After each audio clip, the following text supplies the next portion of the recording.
battling for down racing. They both go deep into the corner.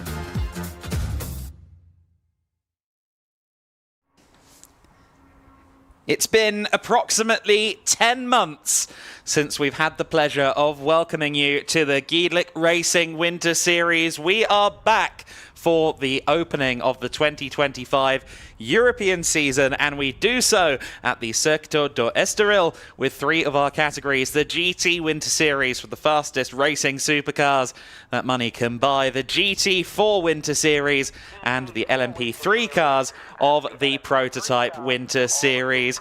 Myself, Adam Weller, here in the commentary box with Andy McEwen alongside me. Izzy Browning is down in pit lane as well.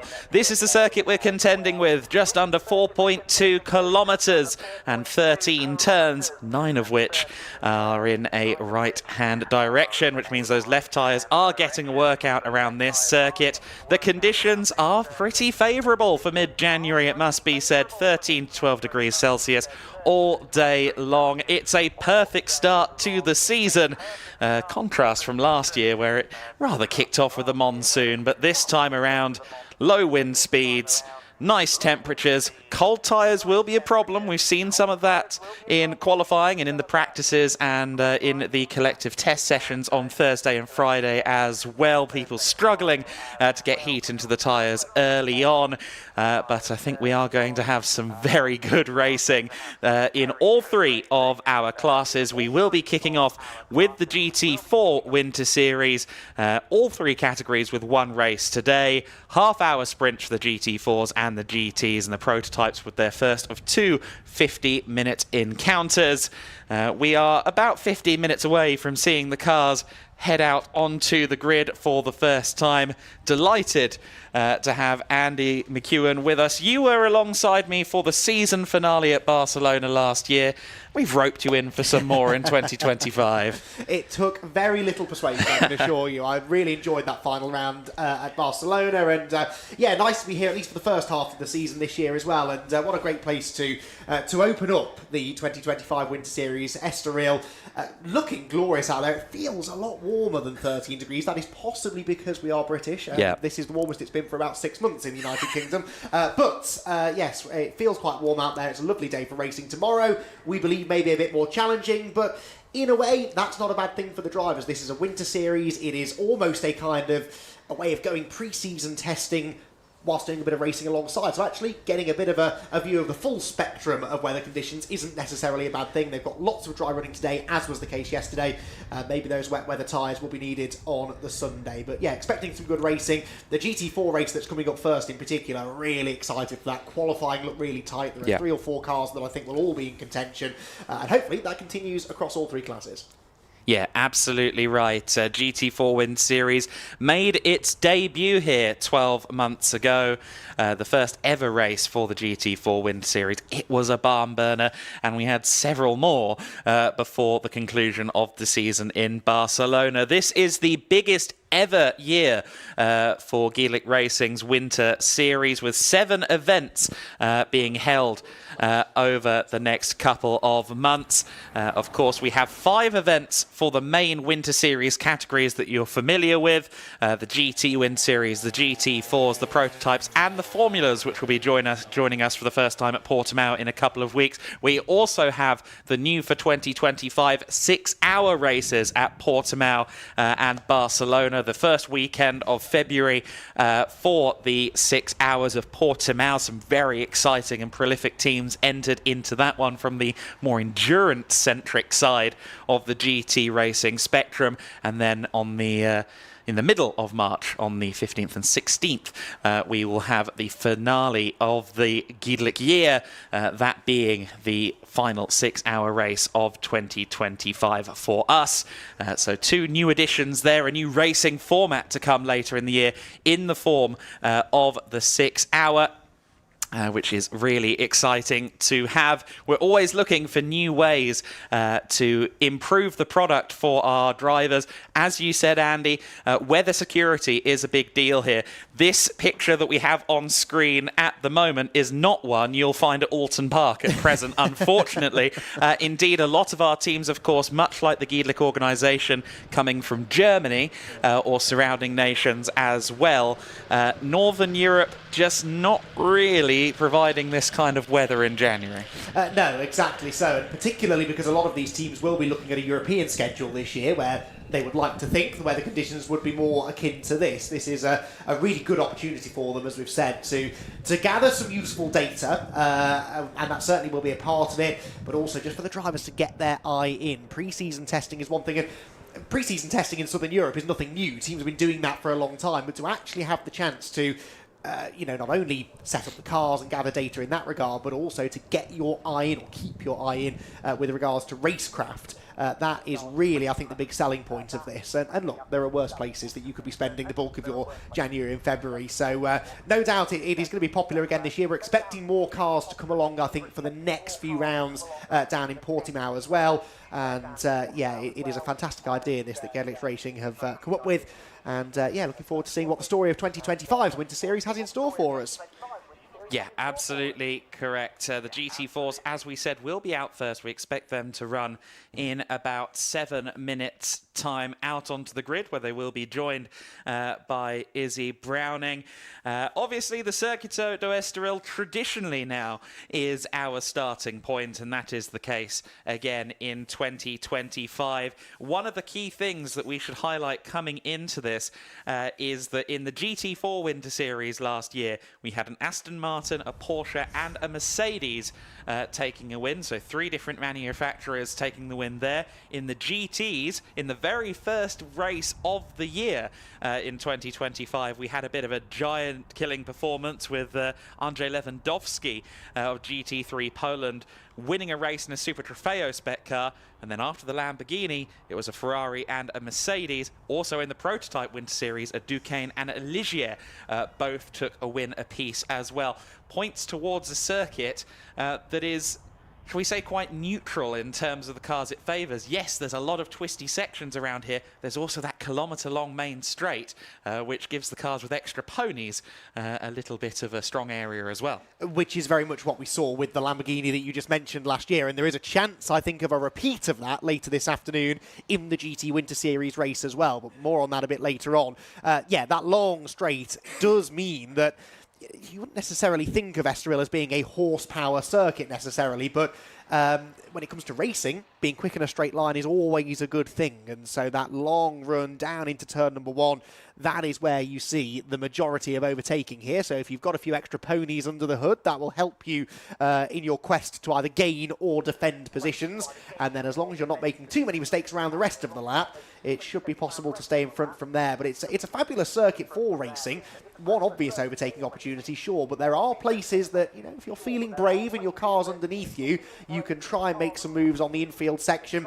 And there are some technical bits, particularly in the last sector, that can sometimes generate mistakes. And that always keeps the on-track action even more exciting. So yeah, good place to start racing. It's got a bit of everything, lots for the teams and drivers to learn, and hopefully they'll put on a good show for us whilst they're doing so. And even in these half-hour races that the GTs and the GT4s are partaking in, the 2 sprints that each category will partake in before their respective pit stop races, a 60-minute race for GT4, a 55-minute race for GT at the tail end of this weekend.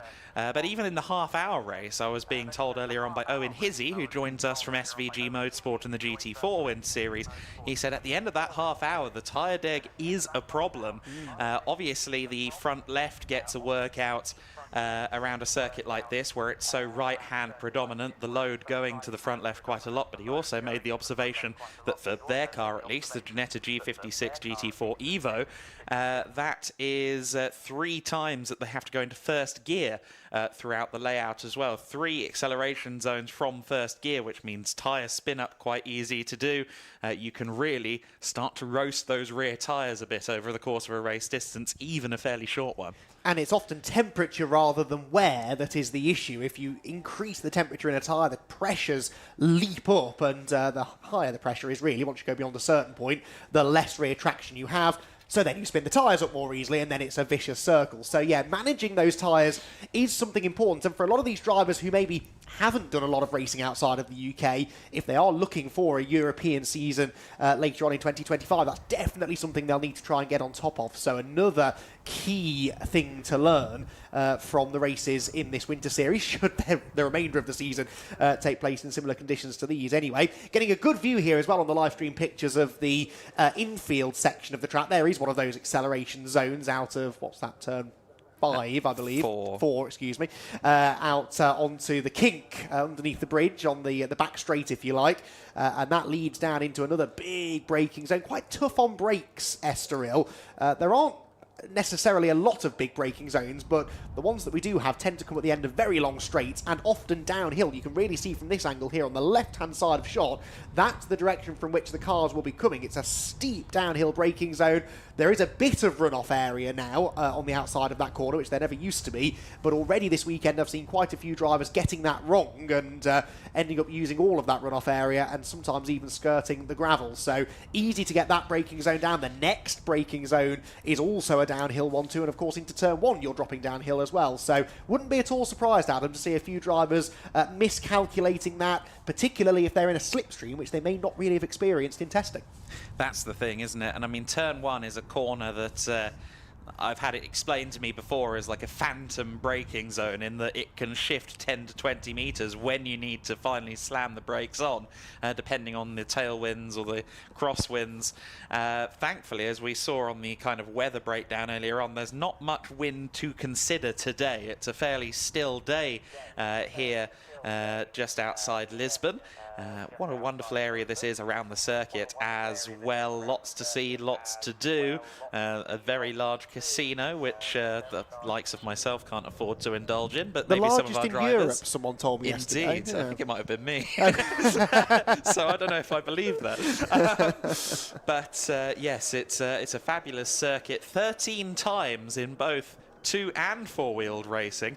It has hosted a Portuguese Grand Prix, of course, Formula 1 and, well, MotoGP, 500cc as it was prior to that. And as we saw last year, yes, there are the obvious overtaking zones, turn 1 being the most obvious of them. Parabolica interior, turn 6, that is also a very good overtaking opportunity. But we also saw some surprises. The Gancho chicane, which is just after our camera shot that we're looking at the moment. If you get a good run through the right-hand kink that we're currently looking at, you can spring a surprise and dive to the inside. That's exactly what we saw Jamie Day, who would ultimately be the champion of this last year's GT4 Winter Series, do to win the first race of the season, and that's a point worth making as well. Of course, all these things are circumstantial, but we like a statistic. The race winner of race number 1 in 2024 was indeed the champion. Well, there's definitely something to be said, I think, for getting off on the right foot, isn't there? And building some momentum at the start of the season. You know, if you win that first race, maybe it does mean that you approach the next couple of races slightly differently. You start to realise, hang on, we've got a shot at this. I'm sure there are quite a few rather confident driver pairings, though, anyway, most of whom have qualified towards the front of this grid. We can see the cars now are making their way out onto the circuit, by the way, so they will do a lap, line up on the grid, and Izzy Browning will be ready and waiting to have a chat, hopefully, with a few of those drivers. But just looking at the front end of this field, Adam, Josh Rattigan on pole position. We know how rapid he is. Directly behind him will be fellow British young charger Charlie Hart, who's fresh out of Ginetta Junior Racing. Enrico Federer, he's been quick in the past as well. They're the top 3 drivers on the grid, and very, very little to choose between them. It was, 0.4 of a second covering the top 3 cars, in fact only 0.6 of a second, covering the top 4 with Alon Gabay starting 4th on the grid for WNS Motorsport. So a really competitive front end of the grid, and they are all, I'm sure, drivers who are thinking, well, if we're doing the whole season, we've got a real shot at winning it, and that starts now. Exactly, and a lot of the time you'll see drivers or teams that put their money down for the first couple initially. We'll see how it goes, and we'll talk about Valencia onwards if we're in the championship hunt. I know there's a couple of teams that are in that mindset. It's like, well, if we're winning, we have to keep showing up. The, you know, competitors' unwritten rule there. You'll notice in the GT4 Winter Series that there are a few cars that we don't usually get to see anymore. There are Cayman Trophy cars, which are slightly sub-GT4 specification Porsche Cayman GT4 CS in Club Sport specification. The main differences between them and the WNS Motorsport Porsche Caymans that are running in Pro and Pro-Am. The full-fat GT4 car has a 4-litre engine. The Cayman Trophy spec cars, both of which we can see on camera right now. Very good pickup, Mr. Director. Those are 3.8 litres, so a little bit less power. They've also got a slightly differing suspension setup. It's maybe just a few percentiles closer to a road car versus a GT4. However, we saw last year they can start to get involved in battles up in the top 5 if things fall a certain way.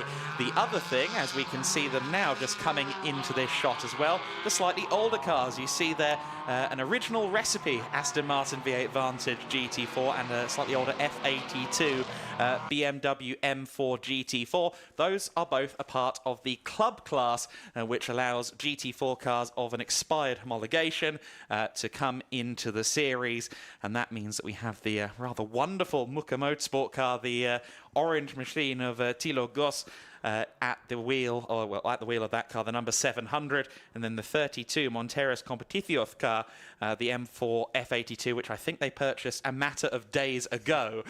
So that car, brand new to them. Thilo drives that car about 30 weekends a year, so anything but new to Thilo Goss. He enters pretty much any German championship that the car is eligible for, and not being content with that, he's now here in the GT4 Winter Series. But the club class, another way to make sure we're getting as many cars involved, as many potential owners involved as possible, and allowing a bit more diversity and machinery on the grid. And they may be on the back row of the grid together, those two, but they were only just over 0.2 of a second apart in qualifying, so that could be an interesting little battle going on if we can drag our eyes away from what I'm sure will be an enthralling fight for the win overall. That club class, I think, could be quite competitive. They say, don't they, you only need 2 cars to make a race. Well, those 2 cars could give us a very entertaining race a little bit further down the grid. Speaking of the grid, cars are now gridded up. Teams will descend upon them to have a little chat with the drivers and make any final preparations. I can see Izzy is preparing herself to go and have a meander down the pit lane as well. And in fact, I believe we can head down to her now. So Izzy Browning, over to you.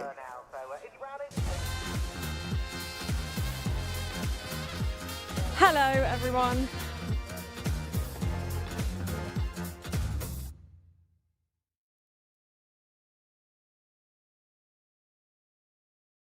For the very first time in the 2025 Winter Series. Super excited to be here and super delighted to say it is absolutely beautiful weather down on the grid, as Adam and Andy have alluded to already. We are expecting a little bit of rain tomorrow, so make sure you stick around to see what happens with that. But as they have already said, we have got the first race of the day, and that is the GT4 Winter Series. Now, the GT4s gave us so much to look forward to last year, so we are expecting the same this year. Of course, we've got the team where Joel Mesh took the vice champion, or was the vice champion last year. That team, SR Motorsport, back on the grid and back on the front row.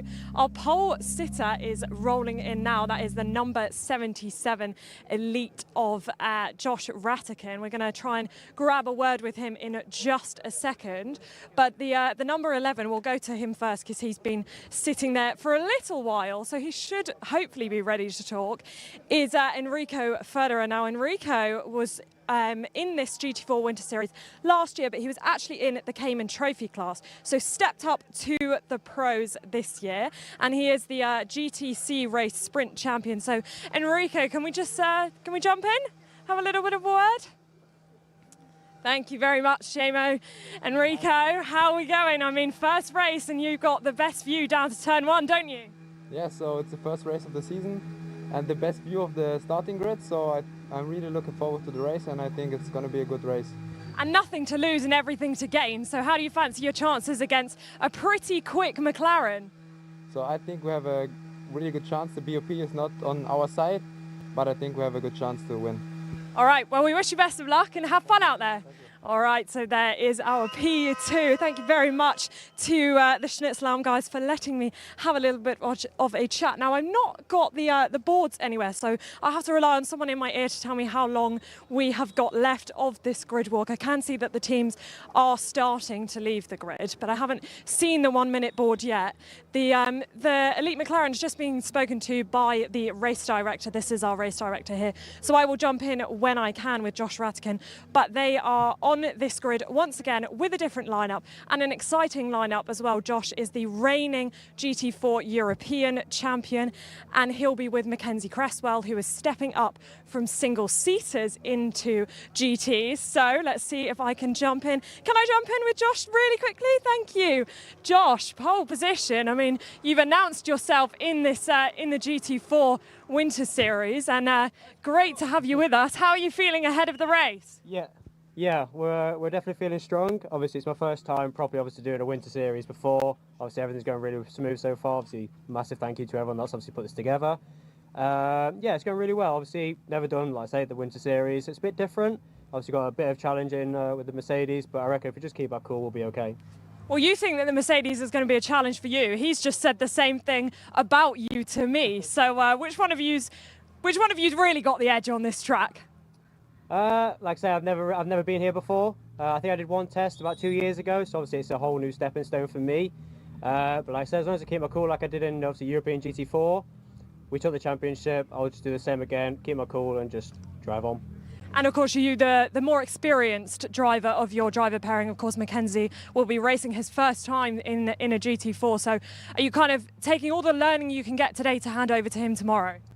Yeah, obviously a massive well done to Mackenzie. He's done a great job so far. Jumping into the car 2 days ago and straight on pace within a few temps. So a massive well done to him. I've given a few more laps in the car to obviously take that stepping stone, but really good job. All right, best of luck. We'll wish you best of luck. All right, I think we are about to get this race underway, so we will go up to commentary after this quick ad break.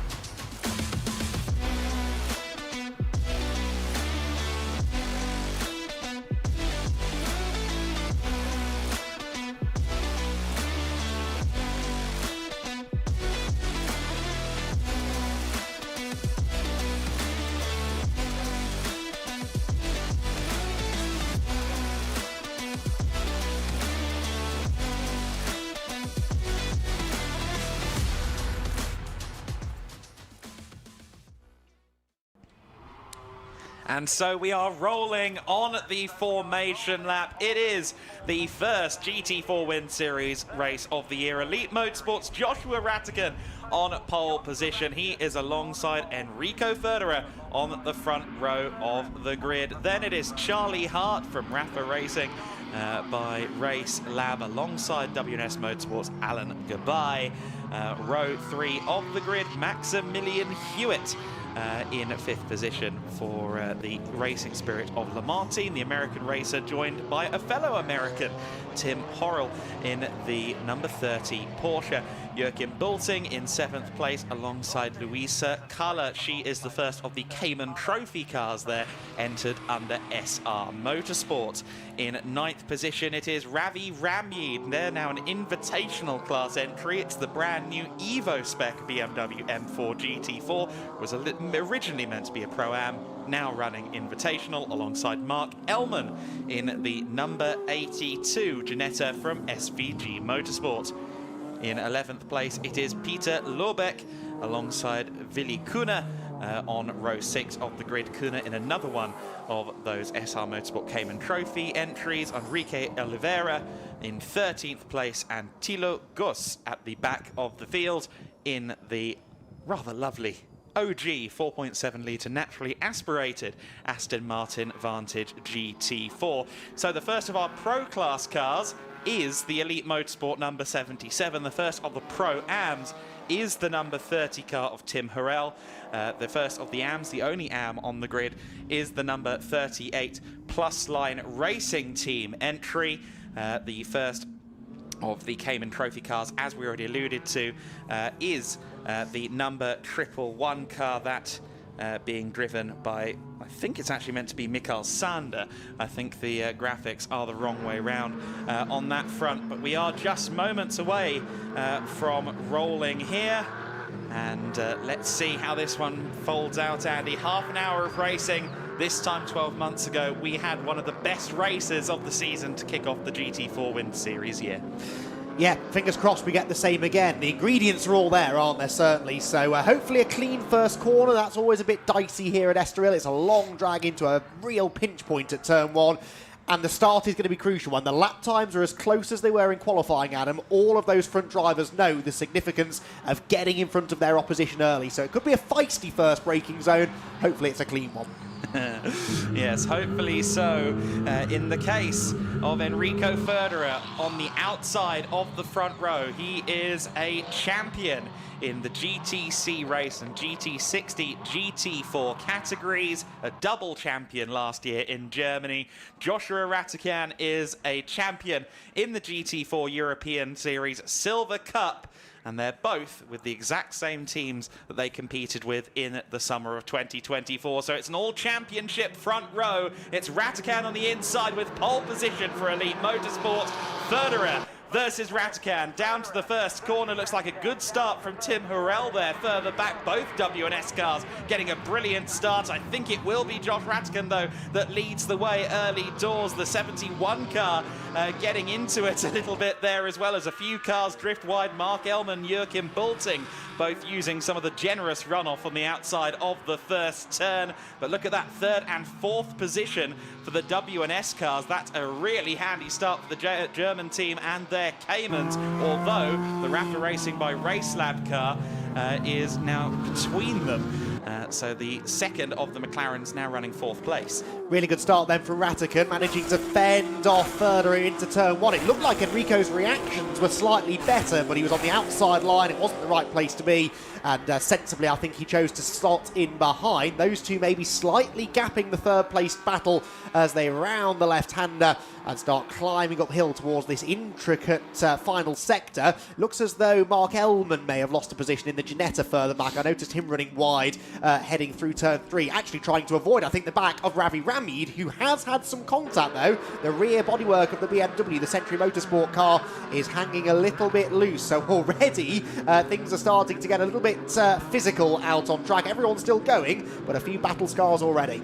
Yeah, Ravi Ramid, who's come up from Ginetta Racing in the GT Academy Championship. Very, very quick driver is Ravi Ramid. Charlie Robertson with him, but as you can see, that brand new BMW M4 GT4 Evo is already possibly in need of at least one spare part, but the car will continue on unabated. It is Josh Ratikan at the lead, Enrico Ferderer second place, Alan Gabay third, Charlie Hart in fourth, and Tim Hurrell, the first of the Pro-Am cars, running fifth overall. Tim, one of the great stories on this grid. He is paraplegic. He had a car accident at the age of 21, was always a car enthusiast. He started his racing career many years after the fact, initially in America, has moved over to Germany seeking some more competition, racing a specially adapted car by W&S Motorsport partners, Paravan,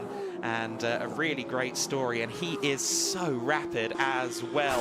A Pro-Am lineup, yes, but Tim Hurrell does not hang around in the slightest.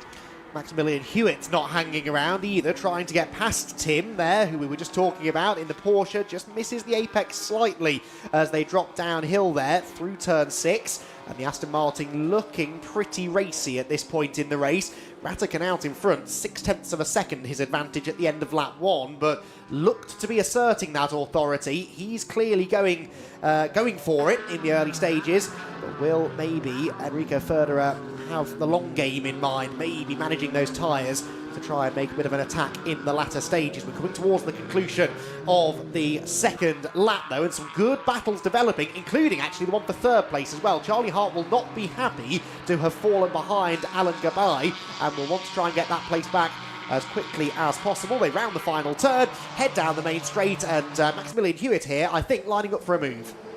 Yeah, Hewitt in the slipstream.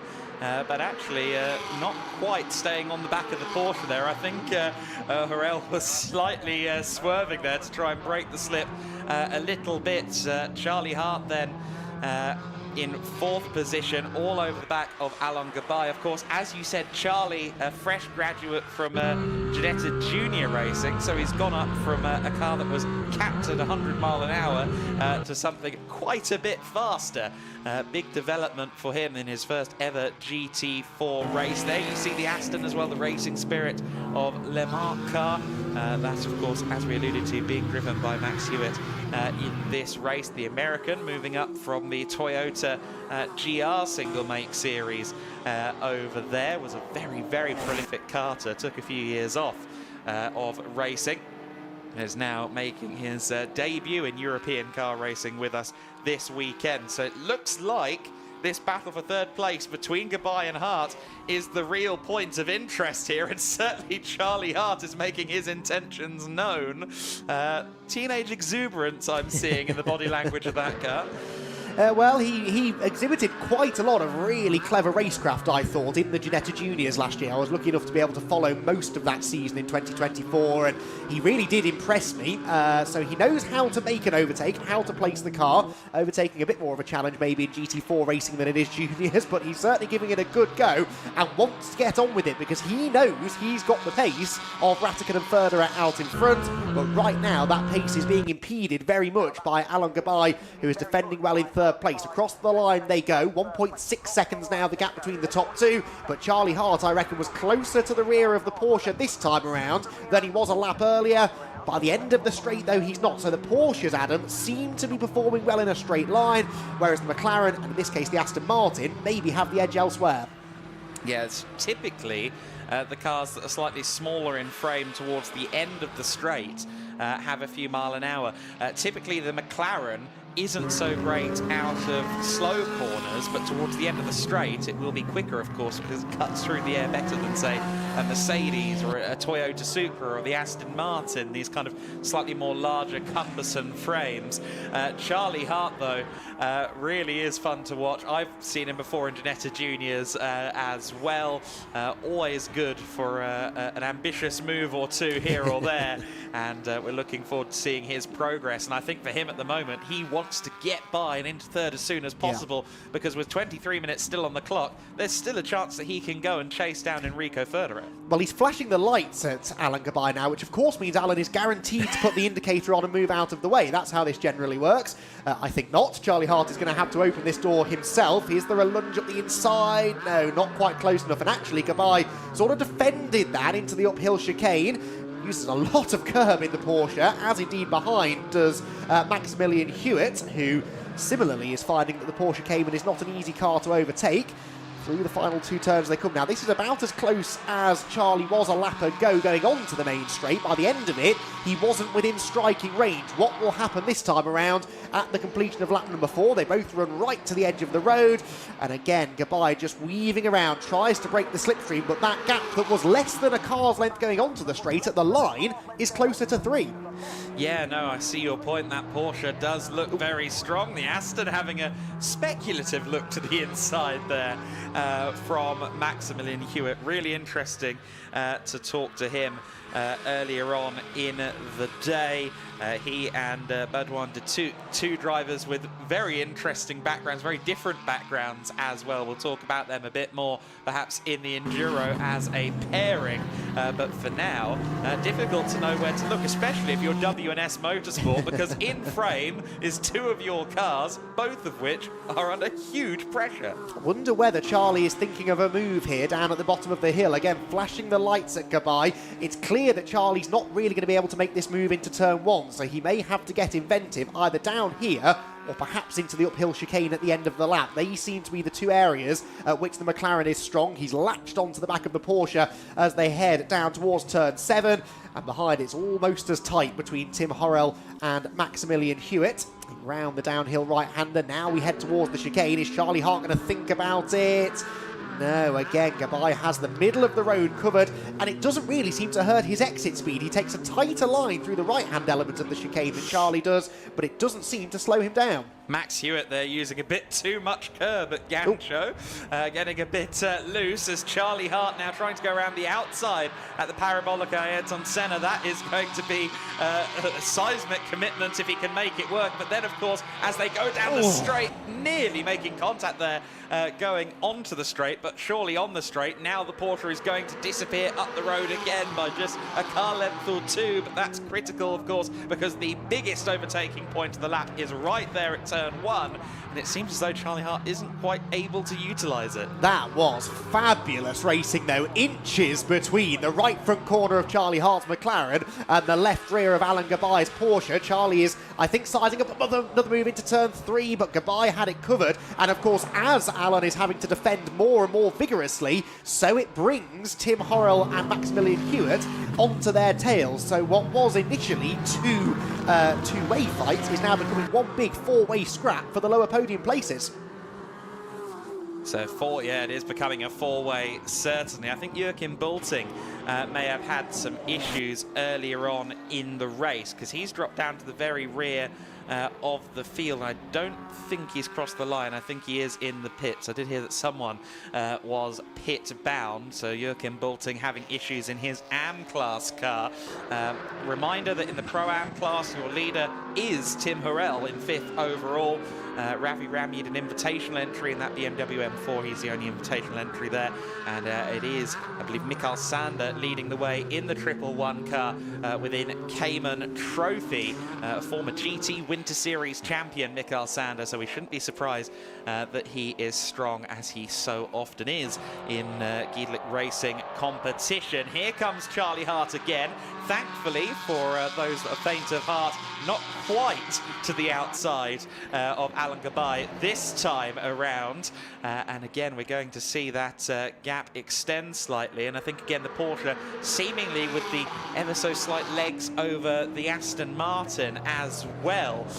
So these WNS cars getting a little bit of a reprieve into the most critical part of the lap. Both Charlie Hart and Max Hewitt are really going to have to work to do this. And for both drivers, for Hart and Hewitt, it's their first race in a GT4 car. So they've really been thrown into quite a complex situation in their first taste of this style of racing. That's a very good point, but what they both know is how to race, and I think we're seeing that now. Some very respectful stuff from Charlie Hart. We're on board here with Alan Gabai. We're in 3rd position, exiting the left-hander up at turn 4, through the kink behind the pits, and into the braking zone at 6, where I don't think Charlie Hart is close enough still to throw it up the inside. I don't know whether Hewitt maybe made a mistake at the start of this lap, because he's suddenly not really in shot with these three. So the Aston Martin driver in 6th position drifting away slightly.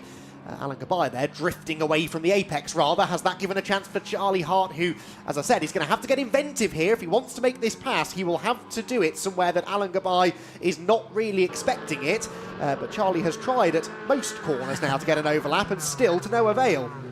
Yeah, it's been a very compelling race so far, hasn't it, for Charlie Hart? It's one of attempts, one of bids for a position, but so far the podium hasn't gone his way. Wouldn't he love to stand on a podium in his first GT4 race? That really is signalling your arrival in the best way possible. Inside left open there by Alan Gabai. He drifts wide. He gets a little bit unsettled on the curve as well. It's a drag race. The McLaren has a nose ahead. Is the Porsche going to get enough of an overlap to try and hold that 3rd place? I don't think so. Doesn't appear that Andy thinks so as well. well. They're side by side. Hart is later on the brakes, has the inside line so long as he gets it stopped for the apex, and he does. That is some textbook racing there from Charlie Hart.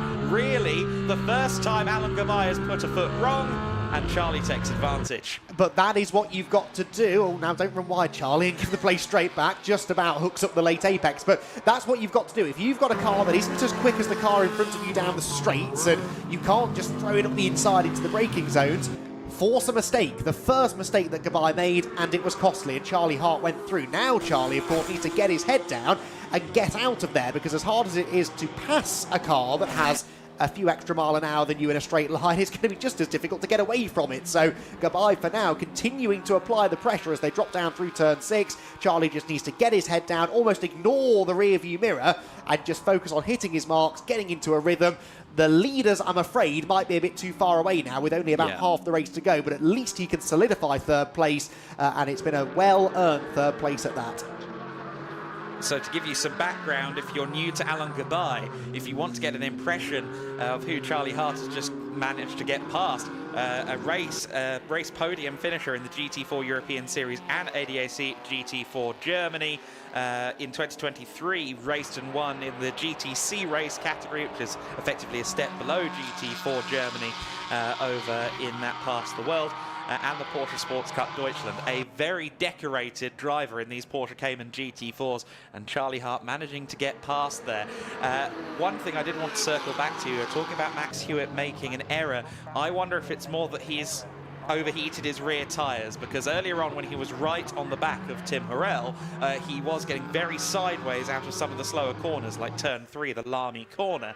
So I just think maybe those rears are starting to protest against some of the more exuberant driving at the wheel of the 39 Racing Spirit of Le Mans entry, the United for Racing by Racing Spirit of Le Mans, which is a mouthful. Yes, contender for longest team name of the season, and we're only in race 1 of the season, but yeah, we'll see whether or not he can regroup and close back in on that group. I would argue, though, that Ravi Ramid is maybe starting to make an impression upon him. Yeah, fractionally quicker on the last lap, and in fact Ravi was one of 3 drivers to set a personal best lap on the most recent tour, the other 2 being the second place car of Enrico Federer, and perhaps unsurprisingly Charlie Hart in third place, because that was his first lap in clean air. Ratican, though, the leader, has just done a purple first sector, so fastest of anybody in the first part of the lap, perhaps responding to the fact that Enrico Federer didn't drop back by quite as much on that lap as he has been for the first 15 minutes. Yes, I'm sure he's getting the information fed,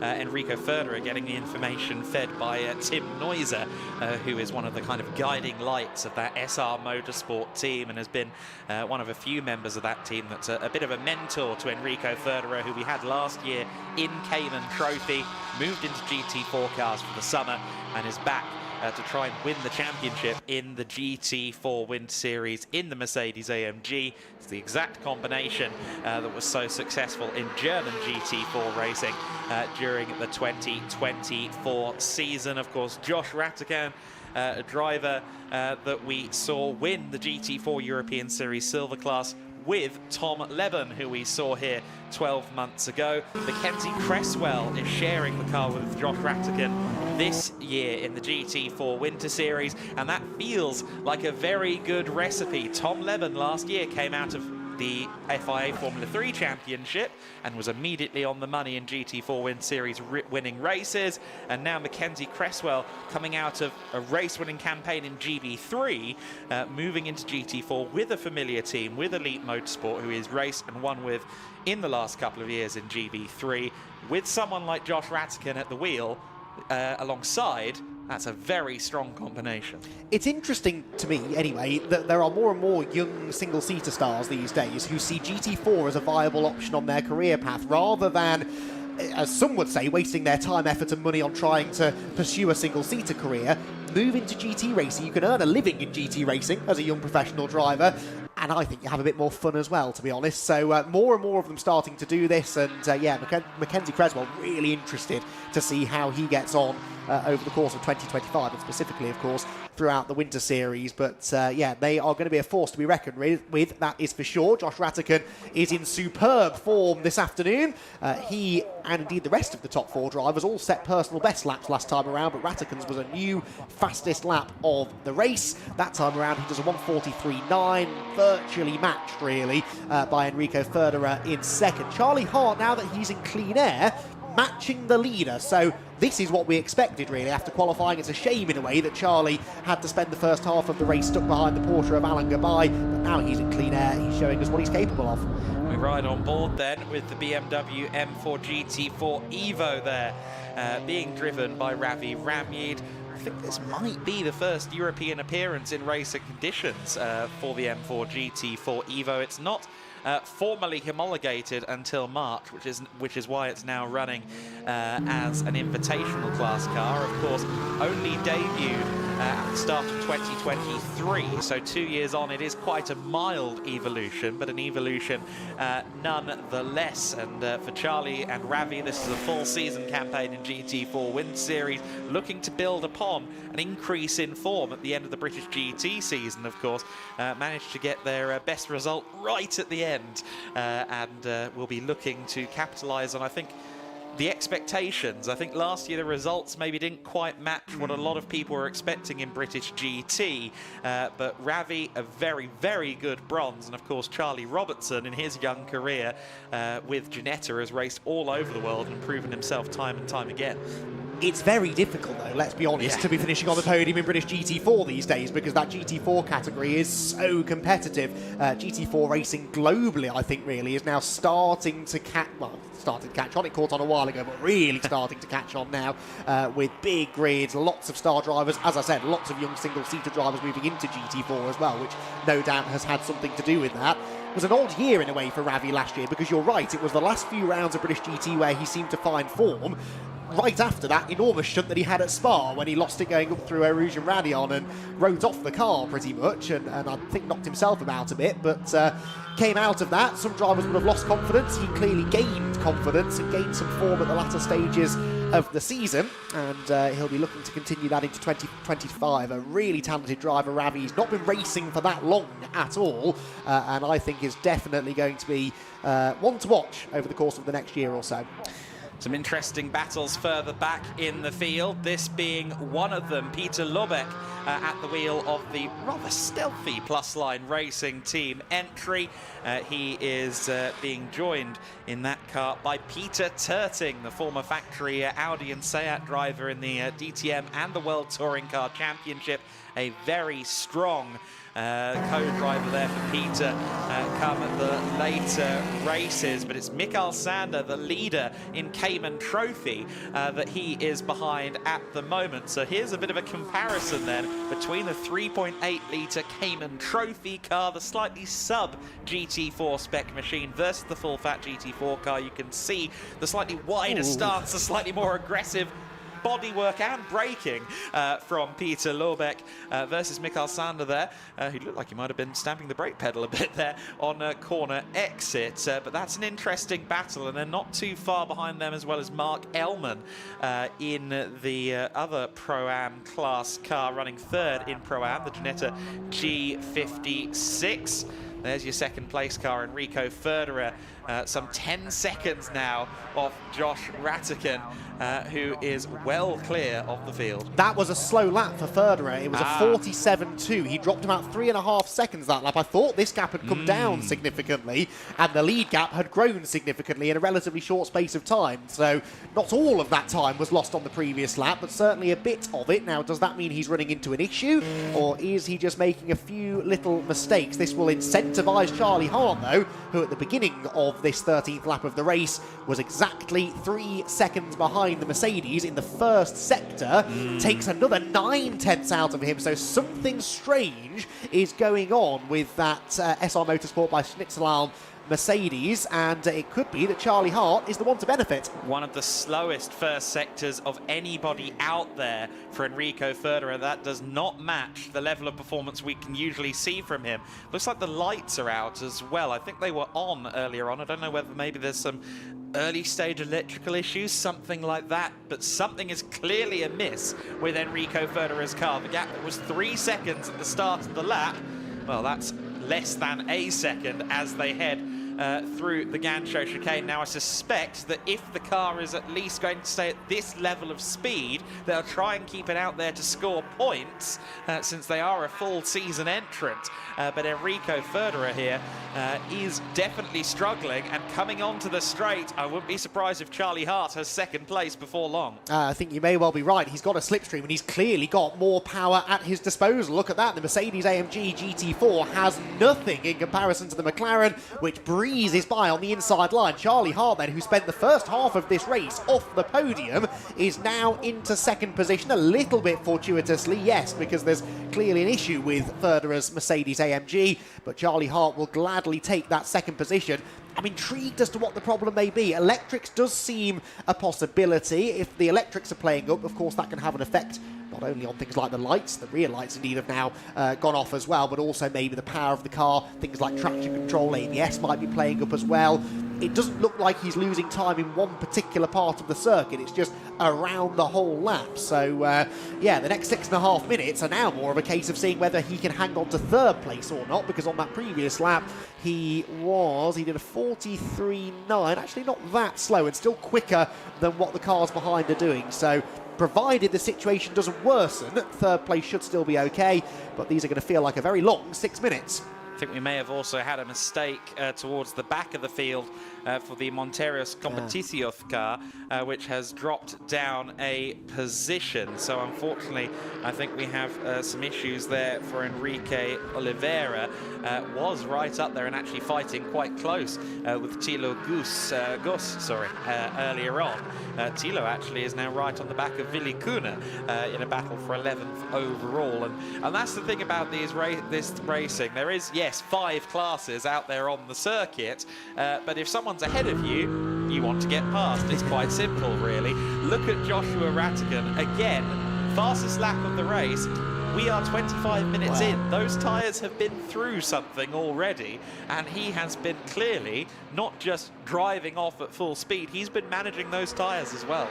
Yeah, most other drivers are around half a second away from their optimal pace, whereas Josh Rattigan just keeps on getting quicker and quicker and quicker. And this is ominous for the rest of them, isn't it, moving forward into the rest of the weekend, the rest of the season. He's going to be a tough man to beat, but it's not all about what Josh can do, of course. We'll have to wait and see what sort of pace Mackenzie Creswell has a little bit later on in the weekend. This is a battle that looks like it's starting to bubble away quite nicely. It is the fight for, I believe, 4th position, this, isn't it? You've got Alan Gabay with Tim Horrell not far behind in his Porsche, and Maximilian Hewitt, the Aston Martin, which faded about a third of the way into the race, now starting to come back into it. So, interesting, isn't it, Adam, that some drivers are getting quicker as the race goes on, some getting slower, and others seem to be having a bit of a roller coaster ride of it, but now appear to be peaking in the final 5 minutes. And of course, the Schnitzelbaum, or the SR Motorsport by Schnitzelbaum car, is being reeled in by this trio as well. So there's every chance that they could end up trying to capitalise on the woes of Enrico Federer and SR Motorsport before the end of the race too. So this could be, ultimately, within the next 4 minutes, it could be a 4-way battle for the last podium position.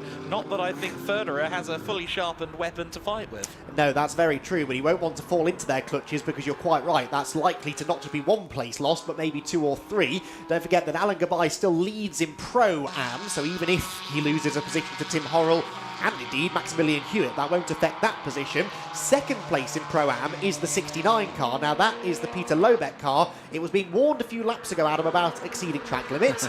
He did not heed that warning, so 5 seconds now added to his time, and he was only 6 seconds clear of Mark Elman in the SVG Motorsport Ginetta. So if Mark gets his foot down, he could inherit second place in class.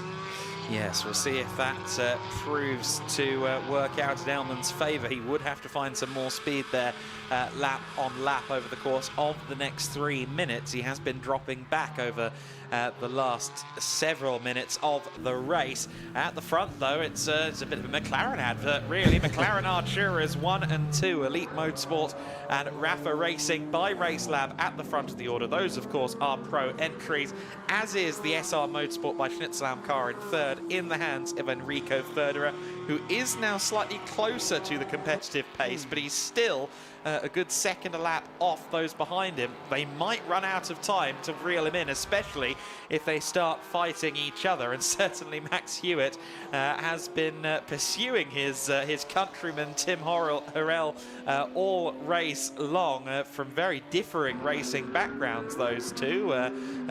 Formula Regional Americas and Toyota GR1 Make Racing for Hewitt, and Tim has pretty much always been on the GT racing path, and he is doing absolutely fabulously there, 5th overall, and of course, as it stands, well on the way to a Pro-Am class win in this first race of the season. Hewitt is definitely closer to Hurrell now, though, than he has been for a while, but of course, he was this close early on and couldn't find a way through. We've seen how strong the Porsches are in a straight line, this part of the circuit in particular, past the pits. Through they go on to what will be their penultimate lap of the race. I think a lap and a half left probably for Josh Ratican, who is 15 seconds now clear of Charlie Hart out at the front of the field. Hewitt not quite close enough there to lunge to the inside into turn one, but he will take some confidence here from the fact that he has closed in on Hurrell pretty rapidly over the last 5 minutes. And maybe if Tim is starting to run out of tyres, that could present an opportunity for the Aston Martin driver to make his move. What of Enrico Ferderer, by the way? Well, he was 1.3 seconds slower than Alan Gabay and Tim Hurrell on the previous lap. I think you're right. I think they will just run out of time, but the gap certainly continues to close. Yeah, it's certainly not the way Ferderer would like to spend the second half of this race, slowly losing time, wondering if he's even going to get the chance to stand on the podium, but it looks like it's going to work. Of course, Enrico Ferderer, a champion, as we've alluded to, in Germany. Jamo Hartling, his co-driver, last year's GT Winter Series champion, along with Kenneth Heyer. So two drivers that we expect to be up there at the sharp end all season long. They would expect nothing less than a podium from their first outing of the season. Meanwhile, Josh Ratican will be starting his final lap this time by, there is the number 77 car. You can see him there kind of jostling the car under brakes. This car has the highest rake of any in terms of the minimum ride heights that they have to adhere to in the BOP, some 20 millimeters difference between the front and rear. So you can imagine it does turn in well, but sometimes under braking that does mean you have to perform a negotiation.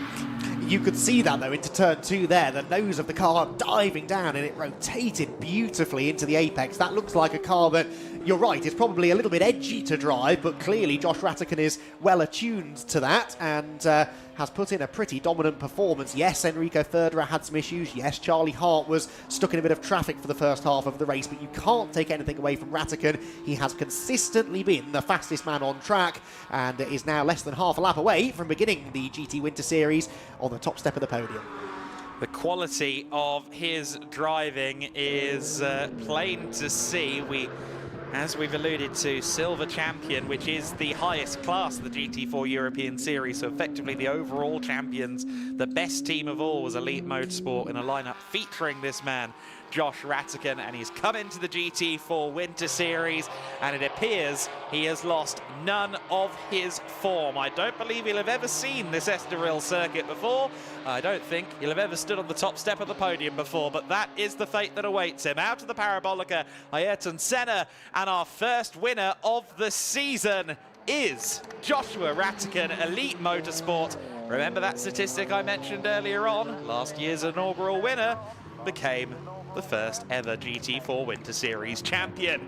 Let's see if history repeats. Charlie Hart across the line in second position. In third place, it should be Enrico Ferderer. It will just about be Enrico Ferderer, staying on the circuit, making sure they get those points for third position, and he will be happy that he managed to find some of that pace again after the car's early drop from form. Gabay, Hurrell, Hewitt round out our top half dozen ahead of Ravi Ramid in the Invitational Evo Spec M4 GT4, and here is some Cayman warfare. The Pro-Am entered car of Peter Lurbeck running in 9th overall, second in Pro-Am, set to be scored by the number 69 car as well, but he was wants 8th place. He's not quite going to get there, though. Mikael Sander looks like he has the measure of him. Sander will take the Cayman Trophy victory for the 3.8 litre Caymans.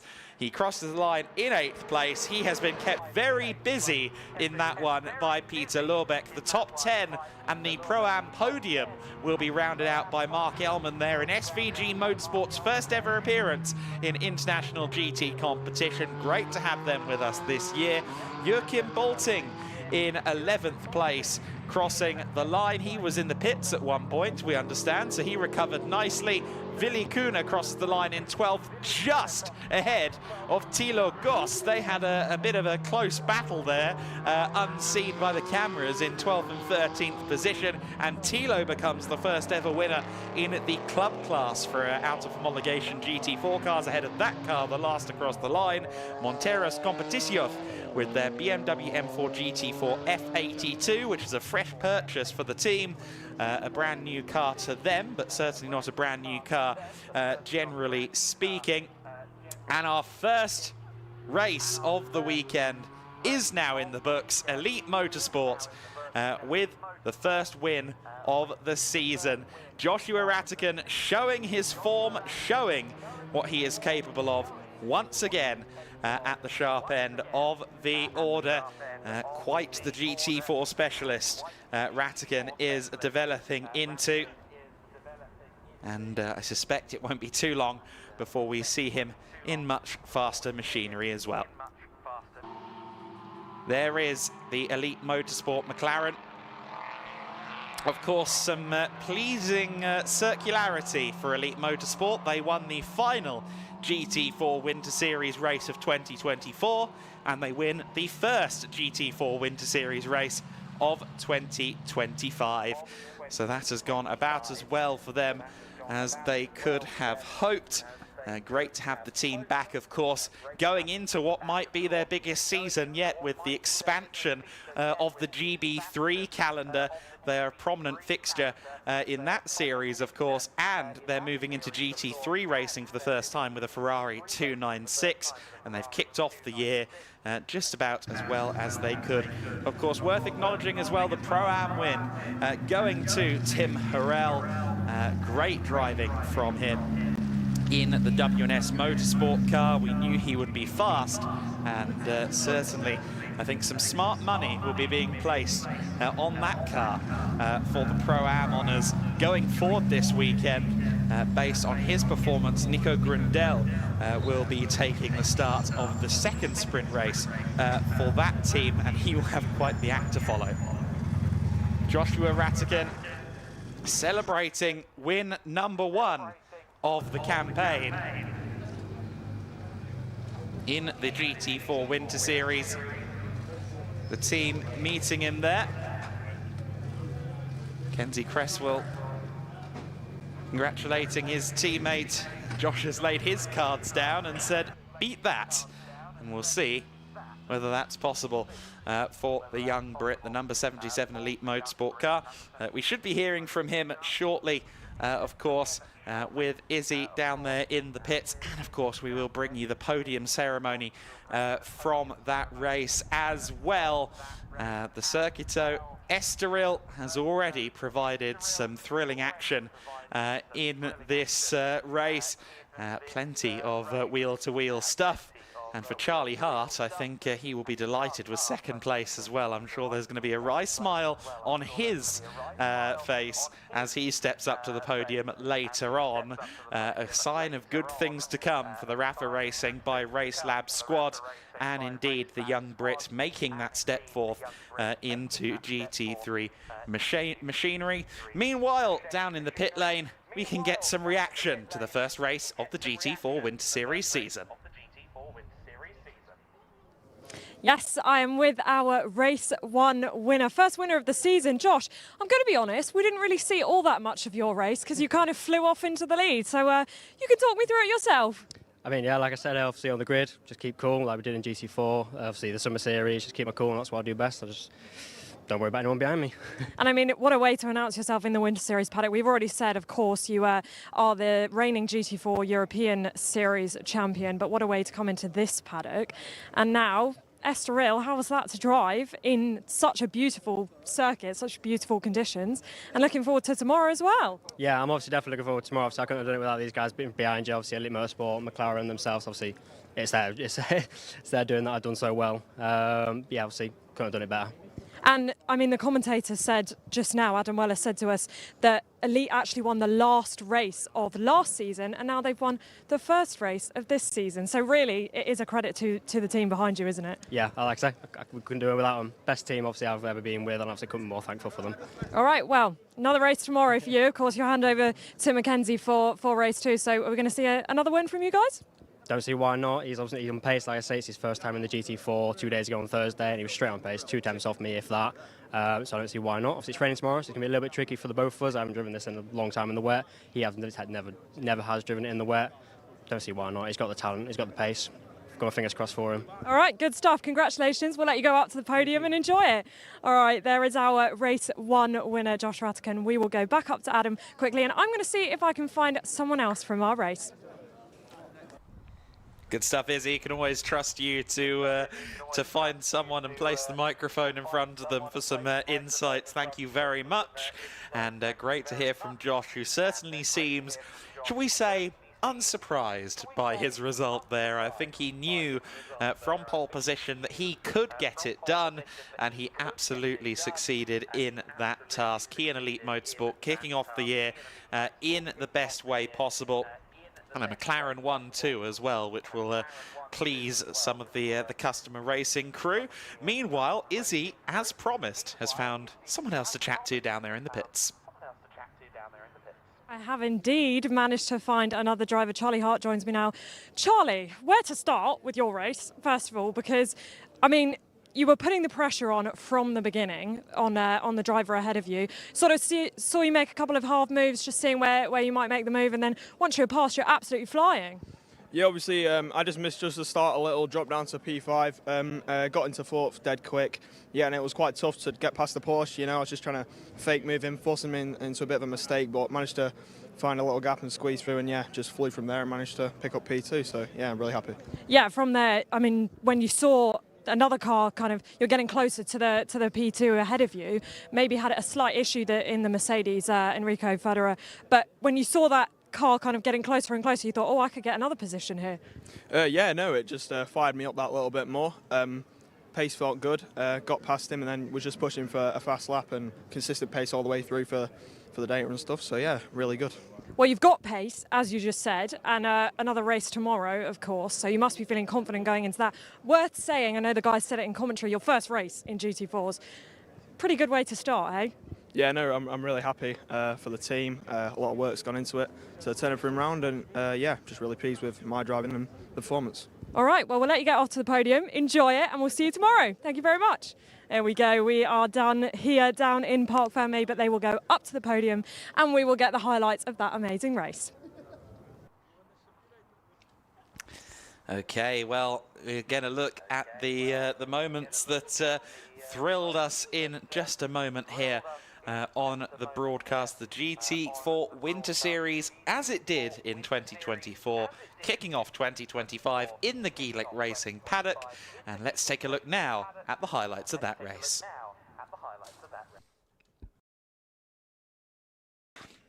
As Charlie Hart alluded to, it wasn't the best of starts from him, dropping down to 5th place from the second row of the grid. It was a good start from Enrico Federer on the outside of the front row in the number 11 SR Mercedes, but it would be Josh Rattigan that went into an early lead. It would prove to be a definitive lead as well. Some interesting jostling further back as we saw there the number 69 plus line car of Peter Lorbeck getting into the rear of Ravi Ramyid on the first lap. Ramyid would ultimately have a fairly quiet race from that point in the all-new M4 GT4 Evo, brand new chassis for the team for this season. Meanwhile, the number 30, number 39 cars, Tim Hurrell and Max Hewitt, the American pair, having a good race further back in the field. Charlie Hart was sat just outside the podium positions in 4th place on the back of Alan Gabay of W&S Motorsport, but it wouldn't be long before he found his way through. It was a good 10 minutes, though, of Alan Gabay working very hard to keep Charlie Hart at bay. Hart Hart would get a good run at one point out of Gancho and indeed through turn 12 at the S's.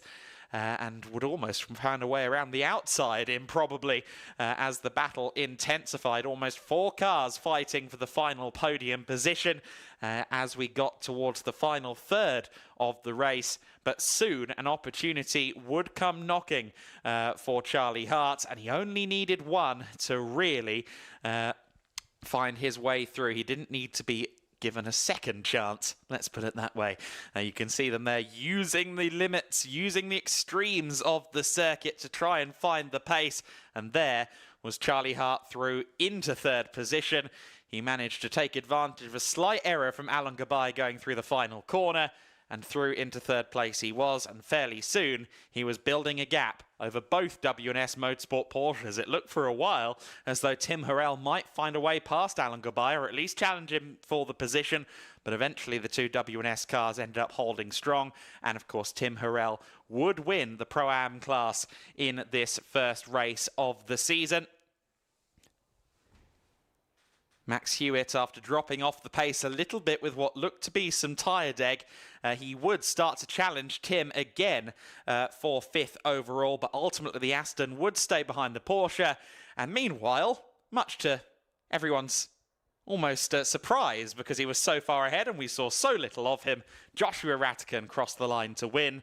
Forgotten perhaps a little bit at the front, 15 seconds clear and dominating the first GT4 Winter Series race of the year, handing the baton tomorrow to Mackenzie Cresswell, who certainly has quite the act to follow.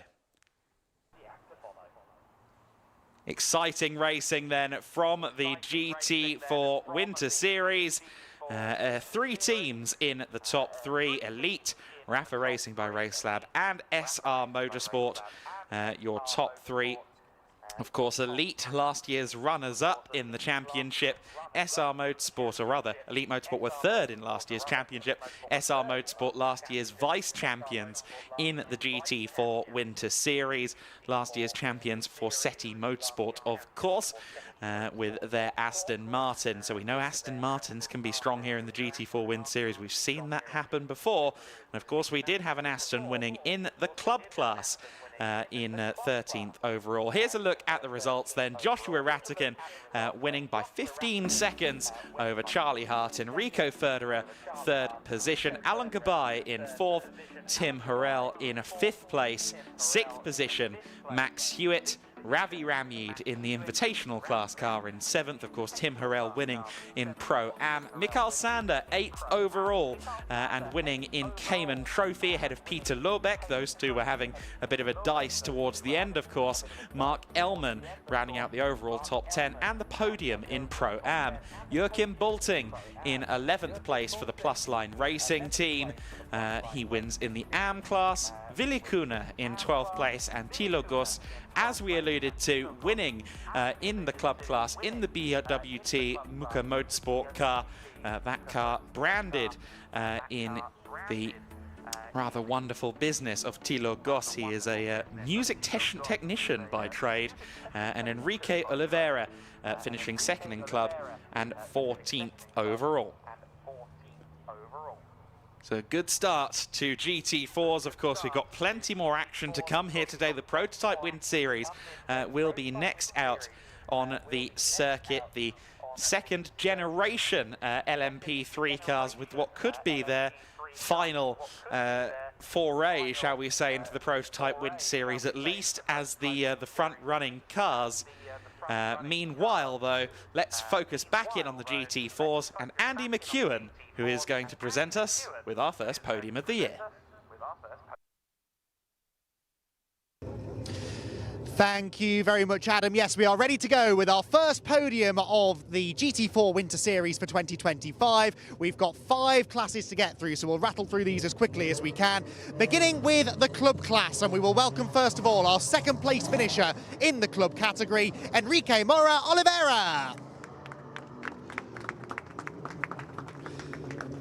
In the top step of the podium, though, for the club category for BWT Muka Motorsport was Thilo Goss. Up onto the podium they will go. Their trophies then are to be presented. We've got a few representatives here to do the honours. First of all, the second place trophies for all of our classes being handed over by Mario Montero from Quintas das Arcas, and our first place trophies by Marco Soana from Pirelli. They will pose now for the photos. A big crowd gathered down below to enjoy the moment as well. The photographers getting all the best angles. Onto the top step of the podium they will go. And I'm sure tomorrow we will see the champagne flying, but for now, they know that only half the job has been done. So the club class drivers then will make their way off the podium. We now move on to the Cayman Trophy. 2 more drivers to welcome onto the podium. Both of them, of course, running for SR Motorsport. In second place in the Cayman Trophy, Willy Kerner. Onto the second step he will go, but onto the top step will go our first Cayman Trophy winner of the season, Mikael Sander. It's a very bright podium as the SR Motorsport with Schnitzelalm drivers celebrate for the photographers. The trophies, of course, will be presented again for our top 2 drivers. And they're doing the photos first this time, just to keep us on our toes. So out will come the trophies now. Mario with the second place trophy, and again, Bruno Vieira from Pirelli with the race winner's trophy for Michael Sander after a well-managed race for the 2 SR Motorsport drivers.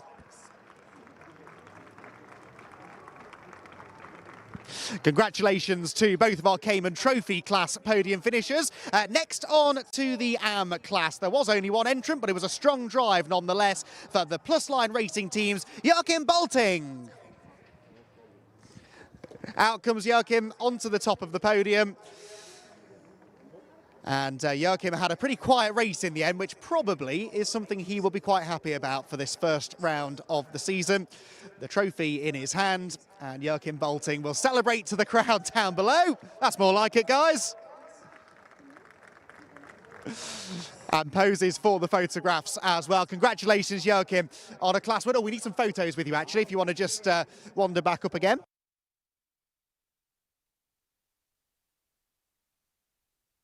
So just the one driver to celebrate on the podium for the AM category, Joachim Bolting for Plus Line Racing Team. Congratulations once again to Joachim. We now move on to the Pro-Am category then.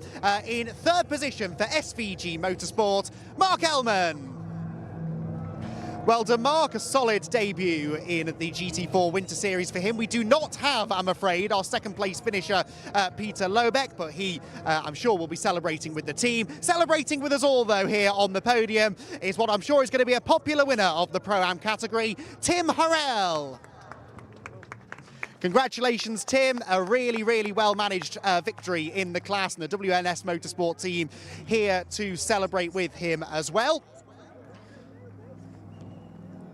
And Tim had to handle a lot of pressure there in the latter stages of the race in particular. And he will now stand atop the top step of the podium. The trophies can be taken out. Peter Lobeck's trophy, I'm sure, will be delivered to him in the garages a little bit later on. But Mark Ellman and Tim Harrell get a really, really nice response from the crowd down below the podium. Rightly so, they put on a really, really good show for us in the Pro-Am category. They pose for the photographs. And they'll be hoping that this is their first of many visits onto the podium in the GT4 Winter Series. Congratulations once again then to our Pro-Am class of drivers in the GT4 Winter Series. So in a moment or two, we will get our top 3 drivers from the Pro class, our top 3 drivers overall in what was an enthralling first race of the season in the GT4 Winter Series. We've already heard from 2 of them. I might, in a moment, try and have a quick chat with Enrico Ferderer as well to see what the issue was in the latter stages of that race. But we need to get them onto the podium first. I think we are ready to go then with our Pro and overall top 3 finishers. Third position for SR Motorsports, Enrico Ferderer. Congratulations, Enrico. Understandably, not quite as happy as he would have been had he managed to finish on the second step, but it was a solid result nonetheless. In second position, a hard-charging second place for Charlie Hart. Well done, Charlie. looks remarkably calm about the situation, had arguably the most exciting race, really, of our top 3 drivers. But it was, in the end, a dominant performance for our race winner for Elite Motorsport, Josh Rattigan, who gets a really big cheer from the crowd down below. Josh climbs onto the top step of the podium. The trophies will be handed out. We welcome back Mario Montero and Bruno Vieira, and also Marco Suana to do the honours.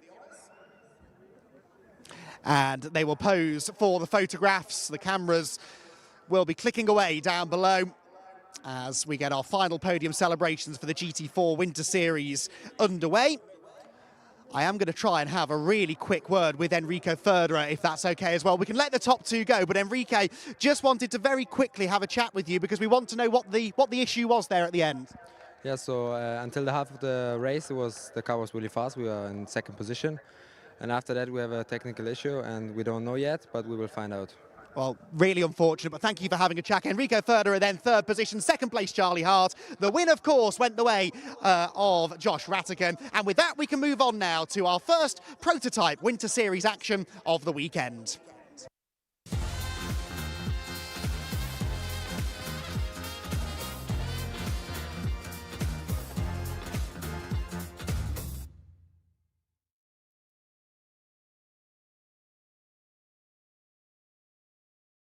The first prototype Winter Series race of the weekend. We have got a very, well, we've got enough time to have a little bit of a chat. 3 minutes just gone up, so I'm going to dive in and have a chat quickly. Of course, they've got 2 races coming up this weekend, 50 minutes plus 1 lap on each race, so equal distance for the races. We have got our reigning champion back on the grid, Danny Sufi, in the #1 car, of course. That's pretty cool, isn't it? Getting to have the #1 car. Danny Sufi, welcome back to the Prototype Winter Series grid. You're sporting the #1 on your car, of course, the reigning champion. So how are you feeling ahead of this first race? I'm stoked. I'm ready to drive. And the Estoril circuit, of course, you've raced here before. How has it been in testing this week, and how are you feeling? Are you going to be able to keep the #20 behind you? No, it's been good. I'm really excited to be back here. We really enjoyed this championship last year, and so to be back and just familiar tracks, keep refining what we've been working on, go for the races, just, you know, clean start, try and stay ahead, and then carry it to the end. And a long way to go in this season, but obvious question that I have to ask you is, can you do the double? Can you win back-to-back championships? I'm going to try for sure. All right, well, we'll wish you the best of luck, and we'll move on up the grid, give you a quick look. Of course, on P2, we've got the #20 of Philip Lindberg, the high-class racing team, joining us on the grid this year. I'll see if I can just dive in quickly with Philip.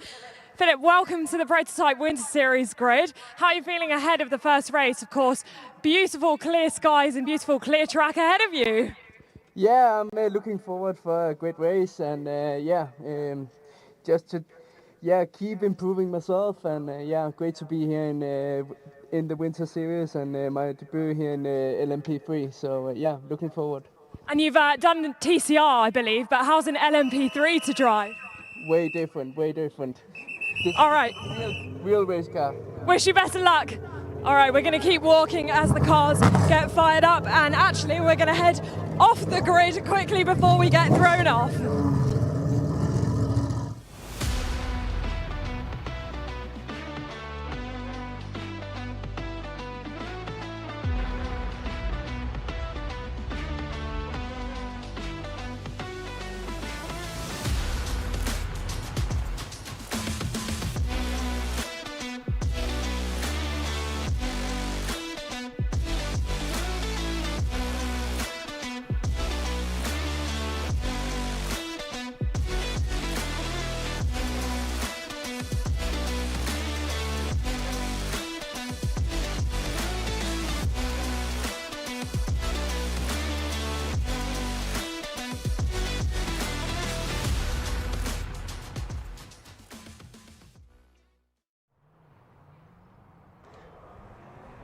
Here we are then, the first Prototype Winter Series race begins with the champ on pole position. Danny Soufi in his Ligier from Conrad Motorsport is your pole sitter. Philip Lindberg is alongside him, and look at the gap, just a few hundredths between them in qualifying. Philip Lindberg, I liked his comment, real race car. John Brownson for DKR Engineering set to line up third on the grid alongside Quintin Joseph in the number 87 CLX Motorsport Ligier JSP 320. Then it's Wolfgang Peyer in the number 12 car, the Racing Experience entry, and some interesting racing experience for Peyer. He is a former Dakar bike racer back in some earlier years.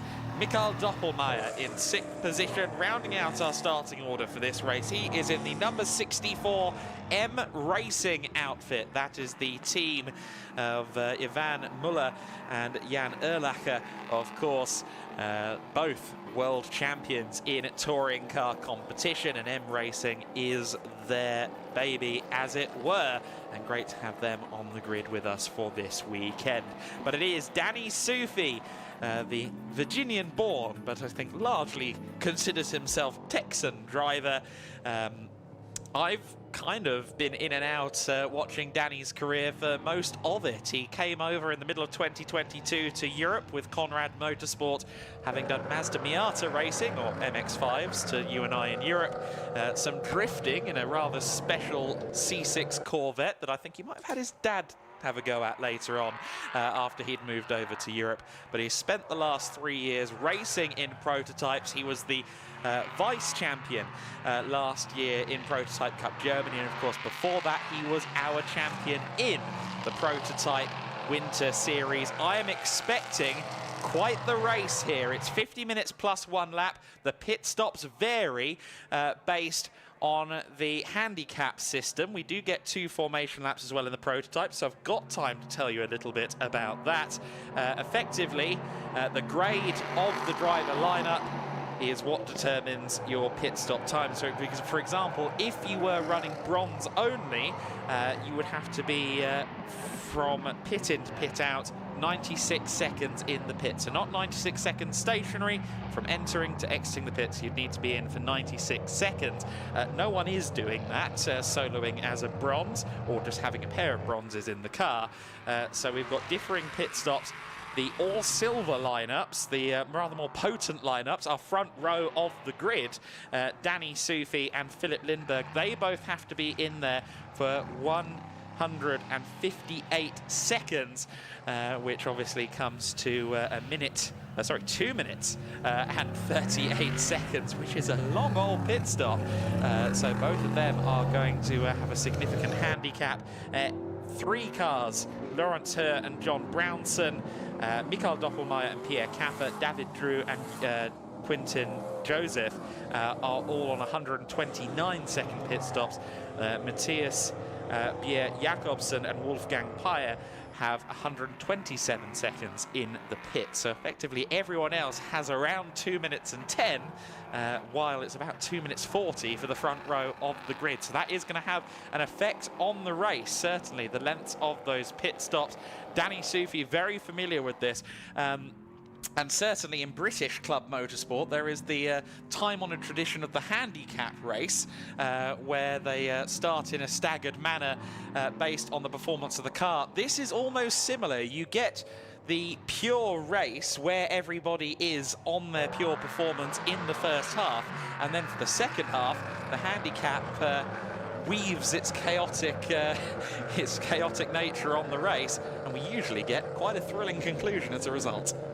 Yes, well, fingers crossed. If they've done their job correctly with figuring out that handicap, so to speak, then yes, fingers crossed, we will get a bit of a grandstand finish. But yeah, early stages, I think we've all got a feeling we know what is likely to happen. But you never know. If you lose track position early on, then that can certainly make life a bit of a challenge going forward. We saw in that GT4 race, not the easiest of places to overtake. So yeah, should be interesting this, but Danny Soufi knows the job at hand, just needs to get this rolling start correct, hold that inside line into turn 1, and as far as he's concerned, set sail, build a lead now, so he's got much less work to do after that pit stop. So Philip Lindberg will be his primary challenger, we suspect, in the early stages on the outside of the front row. Danish team, High Class Racing. Danish driver Philip Lindberg, who has been racing in TCR Denmark largely over the last 4 years, but has run GT3 cars in his native land as well. But this is quite something else. As he said, this is a proper race car, and that is a proper noise. As they get underway, we are racing, and it is a great start from Danny Sufi. Looks like the CLX Motorsport car getting a good launch as well, but it will be Lindberg in second place, and actually Brownson stays in third place. I actually thought that Quinton Joseph there was going to get through into third place, but he remains there in fourth for the time being. Brownson, a driver with a lot of experience in LMP3 machinery. Quinton Joseph, conversely, has only done a couple of events in LMP3 machinery and only a couple of events prior to that in racing full stop. So an interesting battle going on there for third place, but rather as anticipated, Danny Sufi, familiar car, familiar track, reigning champion and early stage race leader. And it's that familiarity, really. Oh, mind you, that was a bit of a lock-up dropping down the hill. That was actually the second place car, wasn't it? Sufi already so far ahead. But yeah, it's that familiarity that's allowing him to not only be quick over the course of the weekend, but to be quick straight away at the start of a race. He knows the car. He knows how it will behave on low tyre pressures, on cold tyres maybe. He knows the track, so he knows, having started on the front row before, where to brake into turn one on the opening lap and where to position the car. So all of that familiarity certainly working in his favour, and that is why we expect, at least in this first part of the race, for him to pull away ever so slightly. Right now, Adam, the battle really to focus on seems to be this one for third position. Yeah, absolutely right. There is Quinton Joseph in fourth position, the Belgian racer who is sharing with David Drew. David, of course, a driver with a lot of experience in LMP3s. Actually first competed in an LMP3 car in 2015. That's the first year of LMP3 racing. So he's been part of the LMP3 landscape from day one. And just 27 years of age as well. So that's a deceptive level of experience for someone who I would still like to consider a young man, because I'm 27 too. You can imagine how I feel, having reached the dizzying heights of 30 years old last year, and not thrilled about it either. But there you go, racing drivers do seem to get younger and younger all the time. And, you know, it is a valid point, really, that, isn't it? Because drivers do now appear on our radar from the ages of 14 and 15. It can sometimes feel like they're a hardened veteran. And they haven't even hit their mid-20s yet. So, and of course, the talent pool is just so impressive these days. So they come in, they are immediately competitive as a teenager, and a long and prosperous career can follow as a result of that. Pretty prosperous opening lap that for Danny Sufi, only the 3.3 seconds quicker than anybody else on lap one, and already starting to increase that margin on the second lap. Philip Lindberg in second, John Brownson third. Actually, in the end, keeping Quinton Joseph at arm's length. But we'll see whether or not Joseph can bring that gap down a little bit. If anything, being reeled in now slightly by Wolfgang Peyer in the number 12 car, who we just saw on picture heading through the uphill chicane. But in a longer race such as this, the drivers will very much be trying to just settle into a rhythm here in the early stages, let the race come to them. It can be very easy to overdrive in the early stages and use up all of your stuff, so they're going to be taking it a little bit easy maybe. But no, really, that this race could well be decided in the second half. Yeah, absolutely. It looks like we have a slight transponder issue for a few cars there. The timing screen is doing flips and tricks, but it is indeed Danny Sufi still in the lead of this race. We also got to see, as you were alluding to there, Wolfgang Peyer in the number 12 car. He's got quite the racing background. I need to ask him about it. I'm fairly certain he raced inter-series sports cars about 20 years ago, and some Formula 3 before that as well. What I know for sure is that he, just a matter of 3 or 4 years ago, was racing bikes in the Dakar Rally, and that's about the most arduous thing you can do as a leisure pursuit. Indeed, he was, I think, there for a few years in addition to other rally raid competitions, and it's not often that you can jump in at LMP3 and think to yourself, yeah, this is a bit easier than what I was doing before, but I think he's found a way. Yeah, that is, I think, probably one of the biggest challenges in motorsport, isn't it? The Dakar in general, but particularly in the two-wheel category. Perhaps no more unforgiving a category of motorsport exists. That's a real achievement. And yeah, this will be a bit of a walk in the park, I would imagine, compared to the things that he's done earlier on in his career. There is Wolfgang Payer heading through the final few corners now. And out onto the main straight. Well, actually a fair distance now behind the next car in front. They've all spread themselves out rather. Not quite as much as the Time Extreme would have you believe. It's not a 1 minute 10-second lead for, well, anyone, certainly not for Doppelmayr. Danny Sufi, though, with about a 6-second gap, I think, back to Philip Lindbergh in second position. Time Extreme maybe now starting to catch up with itself, but well, when you find yourself in some clean air like this, it can be difficult sometimes for a driver, I think, to settle into that rhythm and to sort of, you need someone to gauge from as to how quickly you're going, and when there's no one else in sight, that can be a bit of a challenge. But the team, I'm sure, will be on the radios, keeping them in check with lap times and whatnot. Of course, different drivers like a different level of information being thrown at them. Some drivers want to know everything, and others want the radio communications to be kept to a bare minimum. But when there's so much to learn, working with your team on that is a good way to go. Quite surprising, actually, that Philip Lindbergh has fallen off quite so much. The back of Danny Sufi so far in this race, just on 6 seconds back now from our reigning champion in the Prototype Winter Series. Of course, they were just a few hundredths apart in qualifying today, so it's quite a surprise, actually, that Lindbergh is dropping back. However, of course, as Izzy alluded to on the grid, largely Philip Lindbergh's racing has happened in TCR competition, which is quite a different ball game from LMP3 cars. We know Lindbergh is very capable, has had some good results in TCR Denmark, but certainly Danny with the edge when it comes to race distances in prototypes. Yes, and you know, possibly that will affect your confidence in the early stages. Danny, because he's used to high downforce prototypes such as these, he knows, like I said earlier, exactly how hard you can push that in the early stages, whereas Philip, you know, TCR, you have to bed those things in. Cold rear tyres, less downforce to catch you if you get it wrong. So maybe as the race goes on, he'll start getting quicker. He was actually a 1/10 of a second faster than the race leader through the first sector this time, so maybe now starting to pick up the pace a little bit. For third, it's getting a bit closer here. John Brownson and Quentin Joseph are starting to get themselves together a little bit more, I think. So this could be, again, where most of the excitement in this early part of the race is to be found. John Brownson turns his way down through turn number 6. Tricky corner that. It sort of opens out, but goes quite steeply uphill as well. You can see him taking a much different line to Quentin Joseph behind.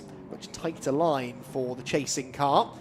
We'll see at the end of Sector 2 who got it right. Sector 2, I think, finishes just around the corner from where they are now. Yep, 48.9 for Brownson, 49.1 in the end for Quentin Joseph. So ever so slightly slower, but still very much within range, within sighting range of the man that he is pursuing. The really exciting thing when you look at it is the level that these teams are at. Of course, Conrad Motorsport, Danny Sufi leading the way there. Both Danny and Conrad these days are regulars at the Nürburgring 24-hour. In second place there, High Class Racing, 35 years of history. And of course, these days, regulars on podiums in Asian Le Mans, European Le Mans, IMSA, all over the sports car racing landscape is High Class Racing. And then in third place, DKR Engineering. They have stood on the LMP2 Pro-Am podium several times at Le Mans 24 hours. And indeed, they have won championships in the European Le Mans Series and the like. John Brownson's car is certainly going to get very fast indeed once Laurent Herr takes the wheel. Very interesting lineup, those two. Laurent Herr, 27 years of age, a 3-time champion in LMP3 competition, twice in the Michelin Le Mans Cup, and once in the LMP3 European Le Mans Series class. And of course, John Brownson, 71 years of age. He has been on an upward trajectory through racing quite late in life. Did some SCCA regional single-seater competition, some Star Mazdas, if you remember those, going back a little over 15 years now. And more recently has been running LMP3s for the last 5 or 6 years. That's a lineup that scored podiums in last year's prototype Winter Series, and we have no reason to expect anything less. If anything, I think it's going to be eyes on that P1 at some point in 2025. That will be the plan. How achievable that will be, I don't know, but certainly they will be hoping for that kind of a result. Much better lap times coming in now for Philip Lindberg as well. It does seem that he's sort of been easing his way into this race. He was still slower, don't get me wrong, than Danny Soufi on the previous lap, but only by about half a second or so, and actually set the outright fastest first sector, so quicker than Danny Soufi has been through the first part of the lap. Admittedly, that is the shortest of the sectors, but he'll take his victories where he can get them here, I think, Philip Lindberg. In fact, he is consistently a tenth or so faster than Danny Soufi in the first half of the lap. There is Philip. He makes his way through the middle sector. Wonder whether maybe that's a setup thing then. Perhaps Philip's gone for a slightly lower downforce setting on the high-class racing car, and lower downforce setting, I should say, quicker in a straight line, but then maybe losing time through the later part of the lap. Again, that would explain maybe why Danny had a bit more confidence on cold tyres. And I think that's almost a trick of the mind, a driver's instinct. If you go from something with relatively low downforce dependency to something that's massively high performance, you almost instinctively don't want that downforce because it might make the car go through these corners quicker than your brain is quite ready to process. Philip Lindberg, though, very aware of just the potential of race cars. He's a pro driver for sure, and we are seeing him get quicker as well into those 1:35 and putting in a good shift. Of course, both of these drivers are going to lose somewhere in the region of 30 seconds during the pit window. The gap between Soufi and John Brownson a lap ago was 29 seconds. It's now up to 34.7. So actually, as it stands, Soufi now has that pit window disadvantage over the cars that are going to have a shorter pit stop. So that is critical for Soufi, and there are still just under 8 minutes until the pit window opens. Yes, because Soufi and Lindberg have the same pit stop time, don't they? 158 seconds, so there's no advantage or disadvantage to be gained there. Philip pushing on, though, keeps snatching that brake, I've noticed, into turn 6. I saw that on the very first lap of the race, or maybe lap 2, snatched the brake down there, and I do fear that he may have flat-spotted that left front tyre. Because he keeps on doing it, so that looks like, and again there, look, going into the chicane. Now this is early in the race, I'd say, Adam, to be having to deal with a flat-spotted tyre. That is only going to get worse. They're having a pit stop, but I don't anticipate they would have been planning a tyre change, so that is something he will have to manage for quite a long time, and it ain't going to get any better. Yeah, no, exactly right. It is going to be a tricky one, and as you said, it was the first lap of the race going to Parabolica Interior that we saw that first lock-up, and the problem with the lock-up is it can build. That flat spot can grow, the vibrations get worse and worse. It's one of those mistakes that leads to further mistakes, whether you actually want, or whether you're actually doing anything wrong or not. You could only make a braking error really once, but once you've got that flat spot there, it can be very hard to avoid further locking up. Yes, and that is something a lot of people don't really know about until they do it. Yes. Sometimes one of those, a bit like pad knockoff is another thing that you only really learn from when it happens to you, and then you never forget it because it's a pretty terrifying feeling barreling off into a corner and not having any braking capability. This battle continues to bubble away, doesn't it, between John Brownson and Quentin Joseph.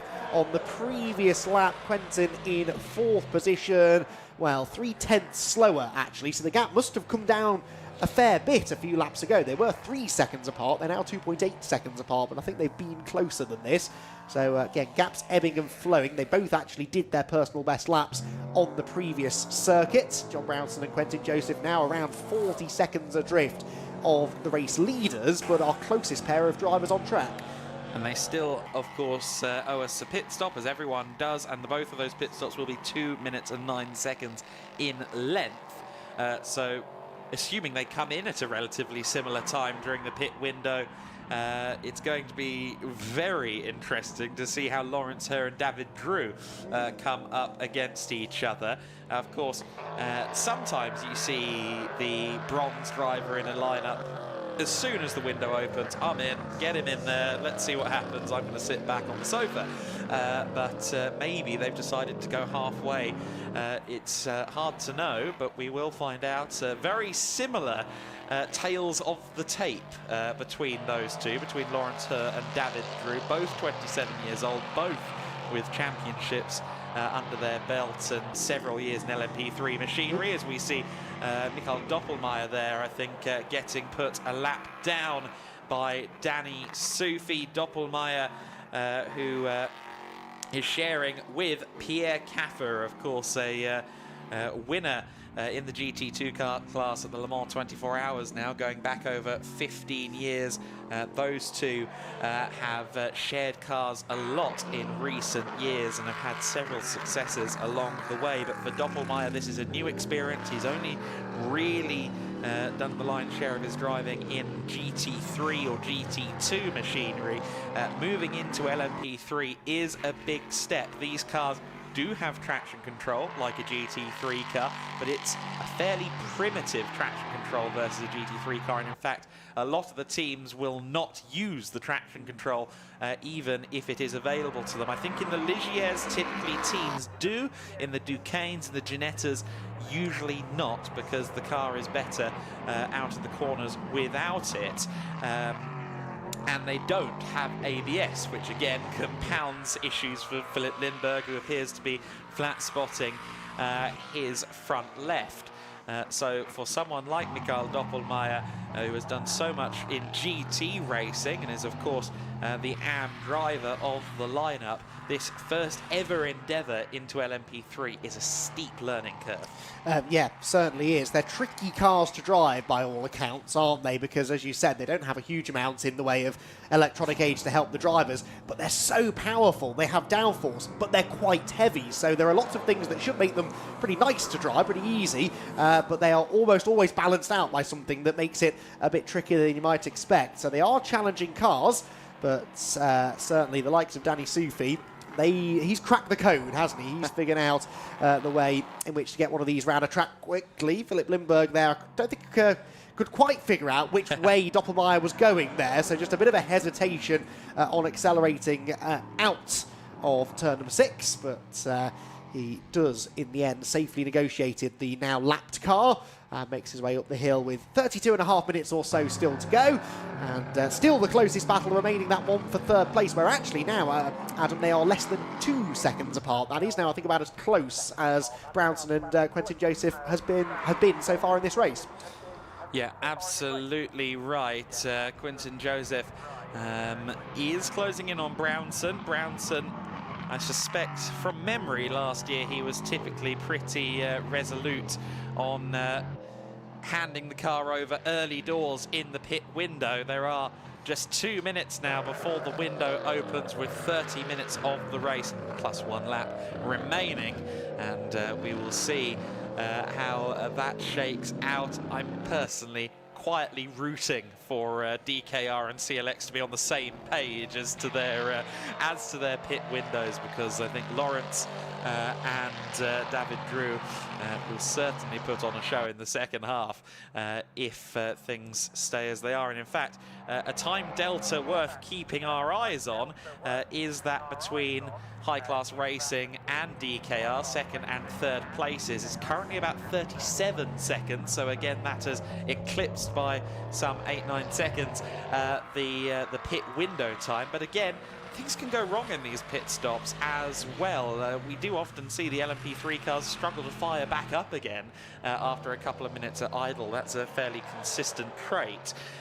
So who knows? We could end up with a 3-way battle for second between 3 pro drivers, 2 of whom are vastly experienced in LMP3s, 1 of whom is not, but does come from touring car racing, which means he will be equipped to defend a position. I see where you're going with that. Yes, that could be a rather tasty battle, couldn't it? If the cards fall correctly for us, the neutrals, then that could be a really interesting race or conclusion to the race in about 20 minutes' time or so. Uphill there goes Quentin Joseph, now sort of dropping back. It's been a real yo-yo effect, this, hasn't it, between Brownson and Quentin, an elasticated gap that shrinks down to less than 2 seconds and then went back out by a second last time around, as maybe there's a bit of inconsistency creeping into their driving, the odd mistake maybe to be had. And Quentin Joseph makes his way through the chicane. We got a glimpse of Danny Sufi through the chicane a few laps ago. It honestly looked like he had twice the amount of downforce of everybody else. The cornering speed, the change of direction, that is a driver who is perfectly attuned to these kind of cars. You know, if you're going that little bit quicker into the corner, you carry that little bit more speed at the apex, that can make a big, big difference to your lap times. John Brownson in at the very first opportunity. The pit window is but 10 seconds old, and the DKR Engineering Duquesne runs down to its box. Danny Sufi made some changes to the car between yesterday and this morning, and he said, we'll have to see if these work. Yeah, it does appear that they're working at the moment. Danny actually is doing a bit more than usual this weekend. Daniel from Conrad Motorsport is not here this weekend. I believe his job is usually data engineering, and Danny Sufi was hunched over the laptop this morning doing his own data engineering, and he said, yeah, no, Danny's not here this weekend, so I'm doing this as well. I was like, wow, okay. He really is kind of on an apprenticeship with Conrad Motorsport. He's involved with the day-to-day operations of the team as well as the driving. Wolfgang Peyer hands over to a very exciting young talent then down at Racing Experience. It is Matthias Bier Jakobsen, the 18-year-old, getting strapped in, the Danish talent of the year 2024, the reigning Nordic 4 champion as well. He won this seat for free based on the Racing Experience shootout process. And for very minimal output, he has got himself a seat in an LMP3 car for the season. Is due to do some radical racing in Scandinavia. Room for additional programs, but nothing confirmed yet. But based on what we've seen from him in his young career so far, I think that car might be about to fly. Yes, I think you may well be right. Interesting there to see the team, the Racing Experience team, letting air out of the rear tyres. That might look like a strange thing to do to a racing car, but that's just because the tyre temperatures and pressures, they just get so high and you lose grip as a result. As I said earlier, it's not necessarily tyre wear that is the issue so much as tyre temperature and pressure. That's what the tyres are super sensitive to, and so they just let a little bit of pressure out of the tyres, give the drivers a bit of grip. The tyres are moving to the right.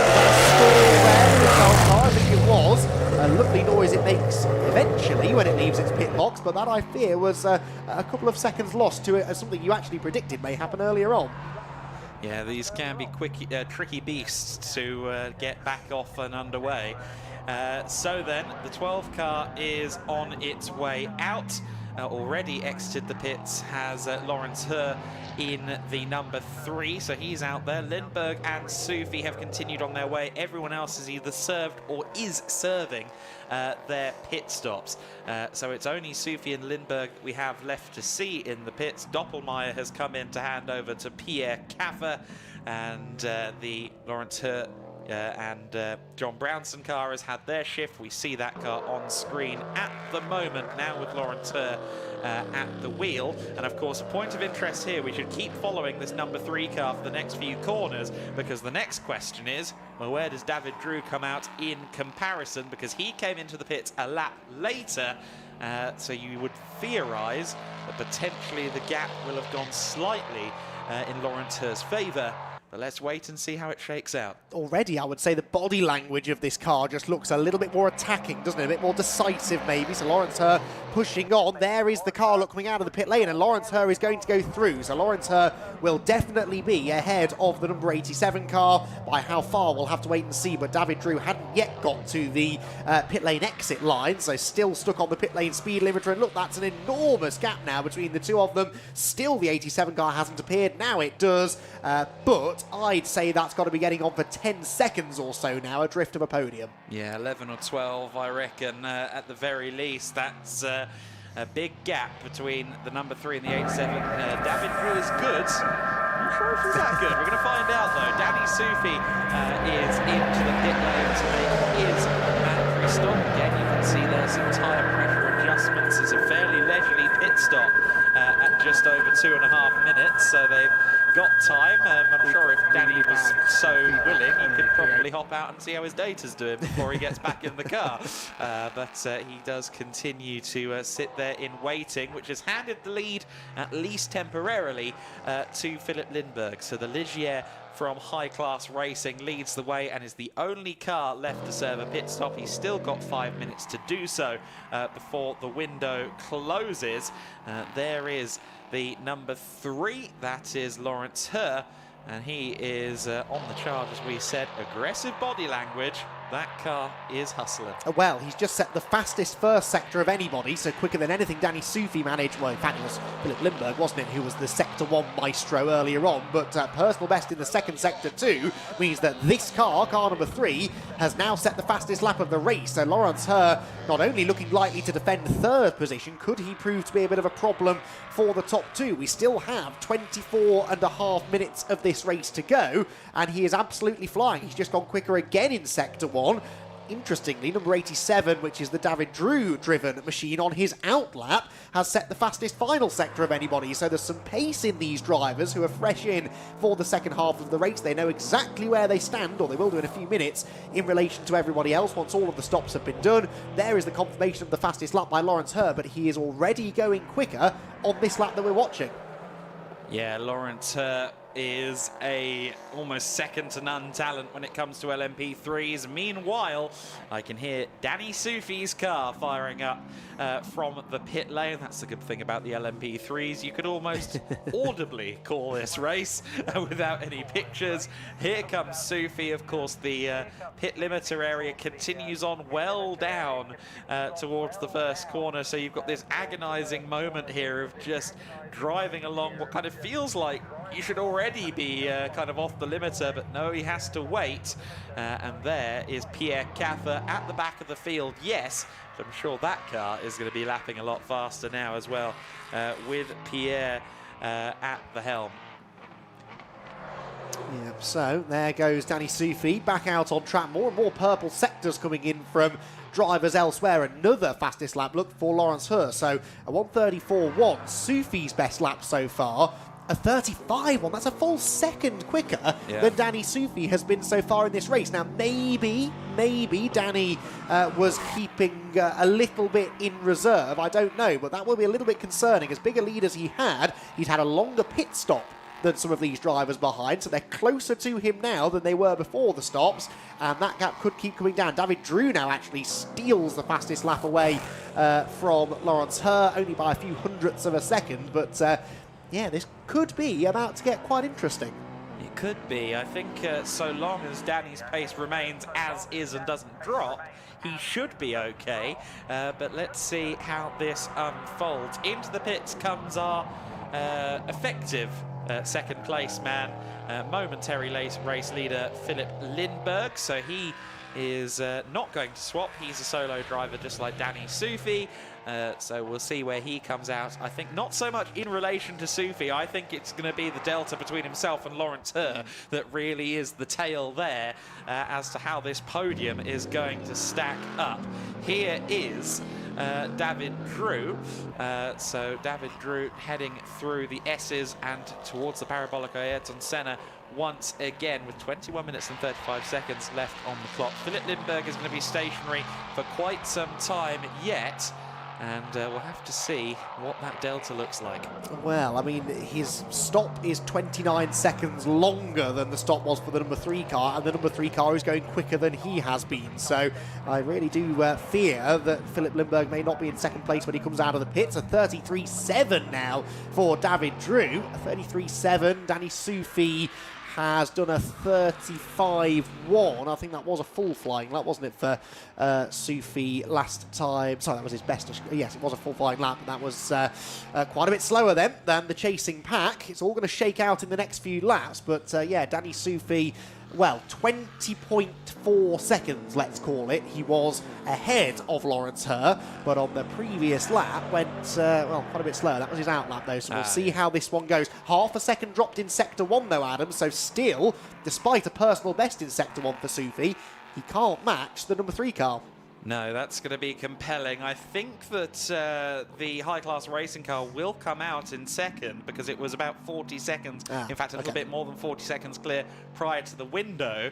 I think it's going to be quite a narrow thing, though. We really need to see the car ahead of this, the number 3 of Lawrence Herr, who will be coming through the final corner and down the main straight now. Reason being that we could be about to see, if not a change of position, certainly an important part of the race. And here is Philip Lindbergh. He is heading down the pit lane. He will just about, I think, be in second place. I think it's going to be less than 5 seconds between them, though. And he, of course, has got tyres that will be coming just back up to temperature. It's going to be very close. Look, he accelerates away. That's not 5 seconds. It's maybe 5 car lengths by the time they get up to speed. I thought it was going to be close. And, of course, he has got to get back up to speed here. Defends into turn number 3. But there's no defence against Lawrence Herr, who is fully in the groove now and sweeps around the outside. So it didn't quite change in the pit lane, but it did change very soon after Philip Lindbergh got back out onto the circuit. So that is a change for position. And Lindbergh, of course, having already done a stint, in theory, should be able to get up to speed straight away. But Lawrence Herr is quite comfortably at the moment. Well, he and David Drew, the 2 fastest drivers on the track on that particular lap. Lindbergh did a 34.2. About 4 tenths quicker than Danny Sufi. So yeah, he'll need more than that to win the race, but second place all of a sudden is a very much a reality. Yeah, that is very impressive work there from Lawrence Herr. He's been doing qualifying lap after qualifying lap, and now we see the impact of his efforts into second position then. The next question, of course, will be, will Philip Lindbergh stay ahead of David Drew, who is setting fastest lap after fastest lap? I think David is going to be somewhere in the region of 5 seconds behind for the time being. We'll wait and see on the timing screen for confirmation of that. I think Philip Lindbergh rather putting his hands up and accepting that he wasn't going to be able to hold off Lawrence Herr just after coming out of the pit lane. But now Lindbergh is going to have to focus on retaining a podium.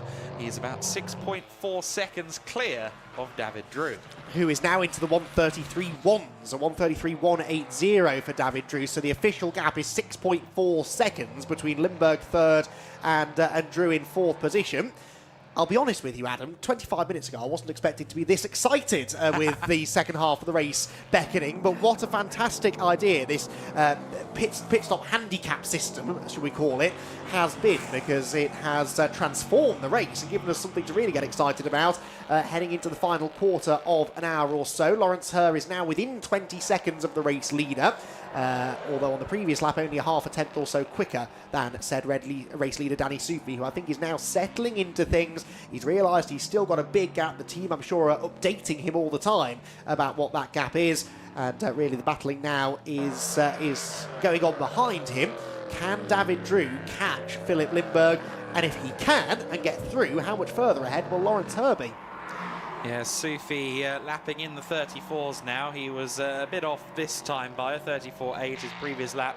Personal best a 34.3, so he's got a little bit more in the pocket should he need to use it, and maybe he's just showing us that before getting back into a steady pace. The gap between himself and Lawrence Herr under 20 seconds, 19 seconds between them, with 16.5 minutes plus 1 lap left to go. He should be fairly safe there, but there is still a long way to go, and Estoril is a circuit that can weave quite a chaotic imprint on a race. Danny Soufi knows that all too well, of course. Remember last year in the wet conditions, ended up aquaplaning and having an impact with Sandra Holtzum. Unfortunately, in the very first race of the season. This time around, it's certainly better weather and no plain sailing because he isn't having to sail on Saturday. Sunday might be a different story, though, according to the radars. We'll keep our eyes posted on that. Interesting to see that Philip Lindberg, while he is being caught up here by David Drew, also, I think, getting his personal best laps in. So coming back out onto the circuit and being around very, very experienced LMP3 drivers, he seems to be just gaining a little bit as a result. Yes, I think you are correct. Oh, that's a good place for that van to apart. Through the kink and into the uphill chicane comes David Drew. Yeah, things now a bit more static. David Drew is still the quickest man on track, but not by the colossal margins that we were seeing earlier on. On the previous lap, he was a full second quicker than the leader. Of course, the problem is that he is 30 seconds or so adrift of Danny Soufi out in front, but he's not that far behind Philip Lindberg, so that battle, I suspect, is going to be one which is joined very shortly. There is Soufi heading uphill, and is that Pierre Caffer catching him back up to unlap himself? I think it is, because we sort of said that Pierre Caffer would be rapid in the second half of the race. He was another driver who I noticed was lighting up the timing screens earlier on. His best lap is a 33.7, which is actually almost as quick as anything that those at the front have been doing. It's a shame he's a lap down, but he gets now to show Danny Soufi that he is every bit as quick as him. Yeah, Danny has had some very interesting combatants over his racing career in LMP3s. Last year, of course, he was going up against Daniel Kylwitz, a former GT Masters champion here at the Circuit Estoril. Had some great fighting as well in the second phase of the race from memory. Rinaldi Racing versus Conrad Motorsport. And of course, in the summer in Prototype Cup Germany, he looked at the entry list for the Nürburgring and saw some chap called Ralf Schumacher on the entry list. And that was yet another curveball. LMP3 racing is very interesting because there are talented youngsters who hop in at an early age, such as Matthias Jakobsen, who we have here today. You do get gentleman drivers who maybe just want a taste of that Le Mans experience, whether they want to progress further forward or not. But then you've got these career professionals, these seasoned professional drivers like a Pierre Caffer, who maybe I think he would admit is in the latter half of his career, certainly, given it started when Formula Opel Lotus was still a thing. But here he is, paired up with Mikael Doppelmayr and having a great time. Meanwhile, off camera, we have had a position switch. We have. Third place has now gone the way of David Drew. We saw him closing in on Philip Lindberg. Philip then didn't have a particularly quick lap, a 37.6, about 2.3 seconds or so slower than David Drew, who has gone through. Now, of course, some of that time will have been lost with the overtake, but more time being lost there heading up through turn number 3, because Philip Lindberg's car bounced wide over one of the bumps, I think, and very nearly found itself beyond track limits. So Philip Lindberg struggling a bit now in this second half of the race. Physically demanding race, I'd imagine. These cars will be very warm inside on a day like this. They are not the easiest cars to drive, as we documented earlier on. The G-forces through the high-speed corners will be a challenge too. So Philip Lindberg perhaps starting to feel that now as we move towards the final 10 minutes. And unfortunately, his podium position looks as though it's slipping away.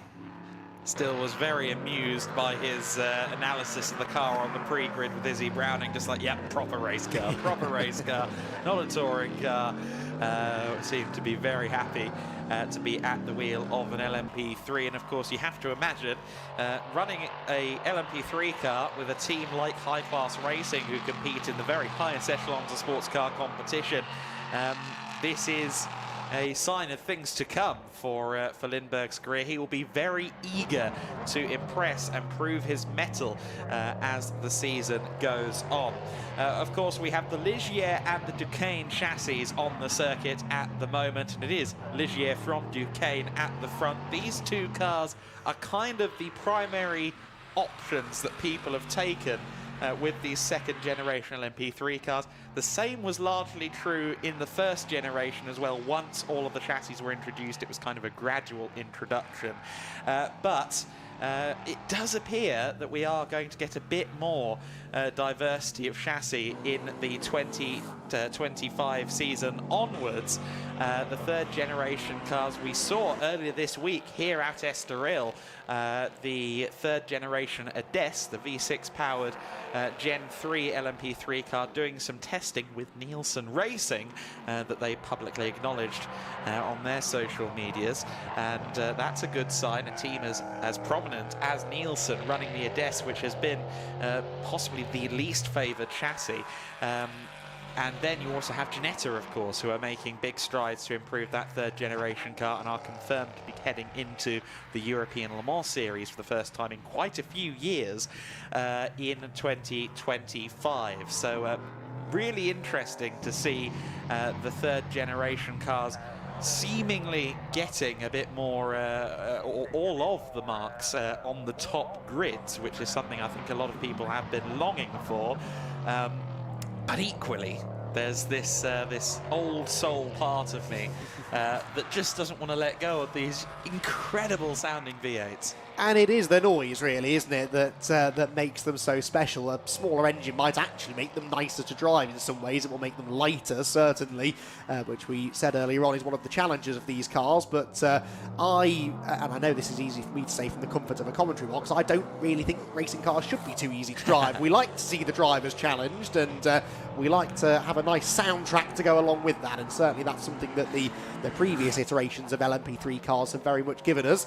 And yeah, even with only 6 of them on the grid here, the noise as they left at the start of the race was pretty awesome. So yeah, that will be missed, but motorsport moves on, I suppose. Smaller capacity engines are generally the way that things are going, and I'm sure with the technology available these days, the cars will be every bit as quick and every bit as spectacular to drive, and continue hopefully to attract, as you said earlier on, that this wide range of drivers to the category. That is a bit of a rarity these days in motorsport.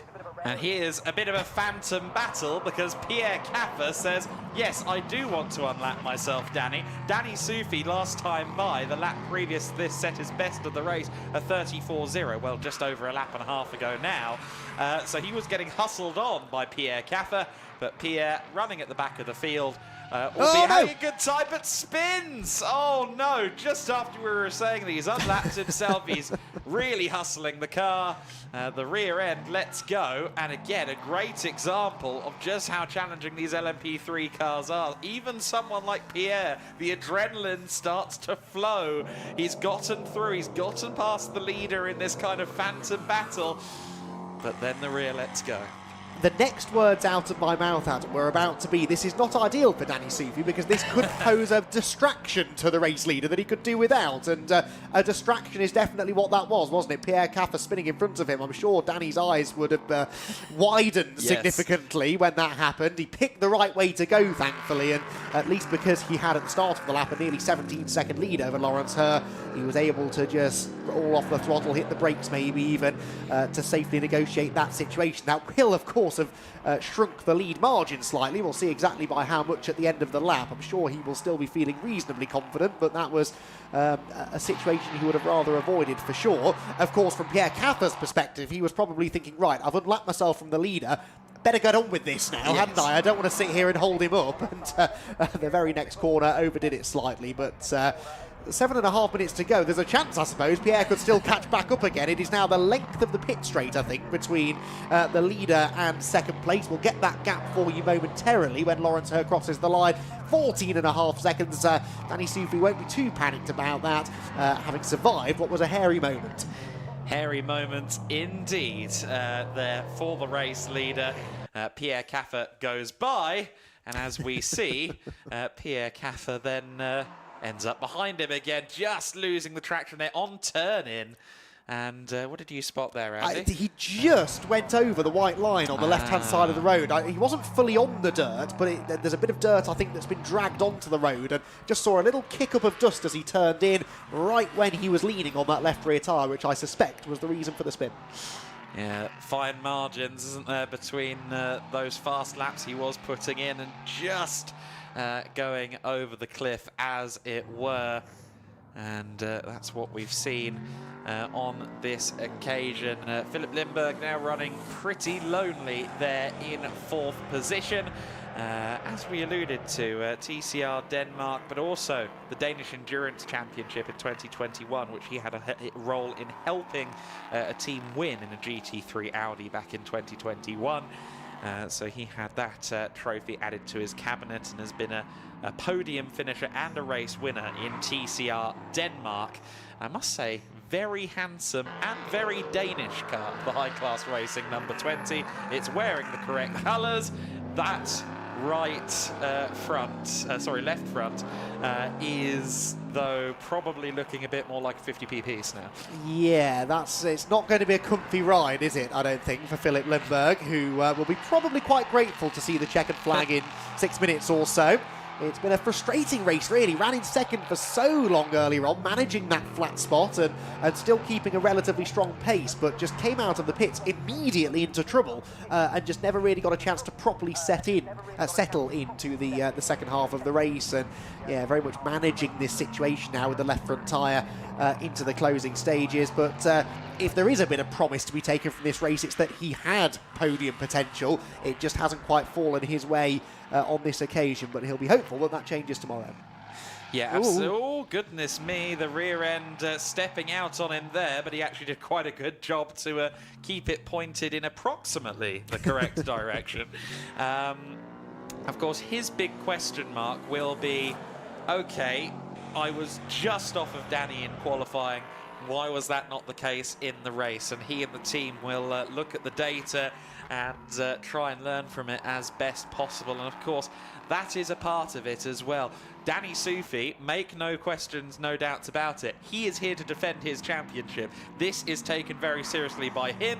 The Prototype Winter Series is taken very seriously by all of the competitors, but there is also that element for those taking their first steps into this style of car, just like Philip Lindberg, of learning for the future, wherever that future is, including further seasons of Prototype Winter Series. Yeah, exactly that, but there will be a little bit of head scratching, I would imagine, in the high-class racing camp this evening, wondering what changed after qualifying. Of course, the most obvious thing that changed is that they dumped a lot more fuel in the car after qualifying, and I wonder whether that just changed the balance of the car in a way that he and the team weren't anticipating. Maybe you do have to alter the setup on a car such as this quite dramatically between qualifying and the race, and that is because of the extra weight of a full tank of fuel, or nearly full tank of fuel. So perhaps that was the issue, but hopefully they can come up with some answers for tomorrow, and we'll see him at least well and truly in the fight for the podium for the duration of the race. This race has 3.5 minutes plus 1 lap still to go.